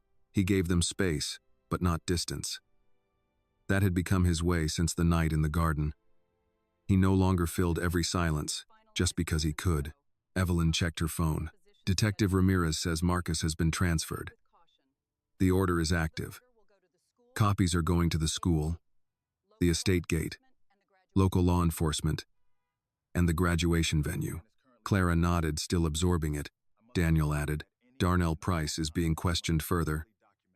If he contacts either of you, we document it. Same rule. Annie almost smiled. Everything becomes evidence. Daniel gave a small nod. You learned fast. I had good teachers. No one laughed, but the line loosened something in the group. Richard walked them to the car. Before Annie got in, he looked at the piece of wood in her hands. What will you do with it? He asked. I don't know yet. Clara touched the rough edge. Maybe we should burn it. Annie shook her head. Not yet. Clara did not argue. On the ride home, Annie watched the city change through the window. Court buildings gave way to office towers, then to neighborhoods with porch flags and basketball hoops, then to the long roads leading back toward Whitmore Estate. For years, that drive had made her feel like she was returning to someone else's world. Today, for the first time, she did not feel like a visitor being quietly allowed inside. When the SUV turned through the front gate, the sun was low over the lawn. The south garden looked open now. The old storage house was gone, and in its place lay a rectangle of leveled earth covered with straw to keep the dust down. A few stakes marked the corners where Richard had already told Bill Hanley to draw up plans. Clara saw them and frowned. What are those? Richard, sitting in the front, turned slightly. The beginning of something. Something what? A small learning room. If you approve. Clara looked at him. If I approve? Yes. That stopped her. Richard continued. It was your pain hidden there. It shouldn't become my idea without your say. Annie looked from him to her mother. Clara stared out at the empty ground. A learning room? For staff families, tutoring, reading, college applications, quiet study. Annie mentioned building something better. I said that because I was upset. Good things can still come from upset words, Richard said. Clara looked at Annie. What do you think? Annie held the wood tighter. I think if there had been a room like that when I was younger, I would have lived in it. Clara's face softened. Then I approve. Richard nodded once, as if her answer mattered more than any permit. That evening, Lillian and Mrs. Alvarez had dinner waiting in the kitchen instead of the formal dining room. There was roast chicken, macaroni and cheese, collard greens, cornbread, green beans with onions, and peach cobbler cooling near the stove. It was not planned like a party, but it felt like one built by women who knew food could say what people were too tired to speak. Mabel hovered near the sink until Clara noticed her. You can sit, Clara said. Mabel blinked. Me? You brought cornbread yesterday. Don't act helpless now. Lillian snorted into her napkin. Mabel sat at the far end of the kitchen table, careful and quiet. Daniel came in with Ramirez, who had stopped by to deliver certified copies of the order. Evelyn stayed too. Richard took a chair near the corner instead of the head of the table. Annie noticed. So did Clara. For a few minutes, they only ate. Then Ramirez lifted his glass of iced tea. To Miss Brooks and Annie, for putting truth on record. Clara looked uncomfortable with the attention. Annie said, to people who finally listened. Ramirez accepted the correction with a nod. Fair. Richard raised his glass. To listening sooner next time. That was the toast that stayed. After dinner, Clara stepped outside to the terrace. Annie followed her. The garden lights were on, but the south lawn no longer looked like a warning. The empty space was still there, but it had edges now. Plans. Stakes. A future. Clara wrapped her arms around herself. I don't know how to be this tired. Annie stood beside her. Maybe you don't have to know tonight. I kept thinking, once he was stopped, I'd feel free all at once. Do you? Clara shook her head. I feel like someone opened a door, and I'm still asking permission to walk through it. Annie slipped her hand into Clara's. Then I'll ask with you until you don't have to. Clara laughed softly through tears. When did you get so grown? When you were busy saving my life. Clara turned and pulled Annie into her arms. This time Annie folded into her completely. No stiffness, no held-back questions. Just a daughter and a mother standing under the terrace light, both still afraid, both still breathing. A week later, graduation morning arrived, warm and bright. The protective order had held. Marcus remained in custody pending further proceedings. There were still hearings ahead, still paperwork, still days when Clara checked the locks twice and Annie woke from dreams with her heart racing. Healing did not obey court dates. But the day came anyway, and Annie decided that was a mercy. Clara ironed Annie's graduation gown at 6 in the morning. You're going to melt it, Annie said from the doorway. I know how to iron. You've gone over that sleeve 4 times. It has a crease. It's supposed to have a crease. Clara looked at the gown, then at Annie, then turned off the iron. Fine. Annie smiled. Thank you. Clara crossed the room and adjusted the collar of Annie's white dress. Her hands shook a little, but Annie did not mention it. You ready? Clara asked. No. Good. Honest answer. At the school football field, families filled the bleachers with flowers, cameras, folding fans, and programs printed on thick paper. Daniel's team blended into the crowd. Officer Bryant stood near the side gate. Mrs. Keller waved from the faculty row. Richard sat beside Clara, not in the front, not as a man demanding recognition, but close enough that Annie could find him if she needed to. When Annie's row stood, Clara gripped the program so tightly it bent. Richard leaned over and said quietly, She's all right. Clara whispered, I know. But she did not loosen her grip. Names were called one by one. Students crossed the stage under the Texas sun, some grinning, some embarrassed, some waving too much. Annie waited in line, feeling the wooden piece from the storage house door in the small pocket she had sewn inside her gown. Not to carry fear, to carry proof that fear had lost a place to stand. Then the principal called her name. Annie Brooks. Clara stood before she knew she was standing. Annie walked. She did not scan the crowd for Marcus. She did not hurry. She crossed the stage, shook Principal Harris's hand, took her diploma folder, and turned toward the audience. She found her mother first. Clara was crying openly now, one hand pressed to her mouth, the other holding Richard's arm without realizing it. Richard looked at Annie with the solemn pride of a man who understood he had been allowed to witness something sacred. Annie smiled, not for the cameras, not for the crowd, for the woman who had run so she could live. After the ceremony, Clara held Annie so long that Maya had time to take 3 pictures and make one joke about needing air. Richard handed Annie a small envelope. What is it? Annie asked. Open it later. Clara gave him a suspicious look. Richard. He smiled faintly. It was the first time Annie heard her mother use his first name without noticing. It's not charity, he said. Annie opened it anyway. Inside was a letter on Whitmore Foundation stationery. A scholarship had been created in her name and Clara's, not just for Annie, but for students from working families who wanted to study law, social work, education, or criminal justice. The Brooks Courage Scholarship. Annie looked up, stunned. Mr. Whitmore, Richard said, that piece of land behind the house is going to become a learning room. This is how we make sure its doors open farther than the estate. Clara read the letter, then covered her face. Annie held the paper with both hands. You named it after us? No, Richard said. I named it after what both of you taught me. That summer, construction began. The small learning room rose where the storage house had stood. It had wide windows, sturdy tables, bookshelves, soft lamps, and a front door painted blue because Annie said blue felt like a color that could breathe. The piece of old storage house door was framed inside near the entrance with a small brass plaque beneath it. A door can open to fear. It can also close. On the day the room opened, children of the staff came with backpacks, pencils, shy smiles, and parents who stood in the doorway pretending not to be emotional. Annie helped a girl with a college essay. Clara brought lemonade. Lillian brought cookies. Mabel brought napkins and, for once, no commentary. Richard stood near the back, watching. Clara came beside him. Margaret would have liked this. Richard nodded. She would have asked why it took me so long. Clara smiled. She sounds wise. She was. She chose you, Clara said. So she must have seen something worth waiting on. Richard looked at her, humbled by the grace in that sentence. Across the room, Annie laughed at something one of the students said. The sound moved through the new space easily, not echoing like fear in an empty shed, but filling it like a promise being practiced. Clara watched her daughter. For years, I thought safety meant hiding well, Richard said. What does it mean now? Clara took her time. Being believed before you break, she said. Richard looked around the room, at the books, the windows, the blue door, the framed piece of old wood. That evening, after everyone left, Annie stood alone in the learning room. The sun was setting over the south garden, laying warm light across the tables. Clara waited outside on the path, giving her a moment. Annie touched the framed wood. She remembered the kitchen, the first words she barely managed to say.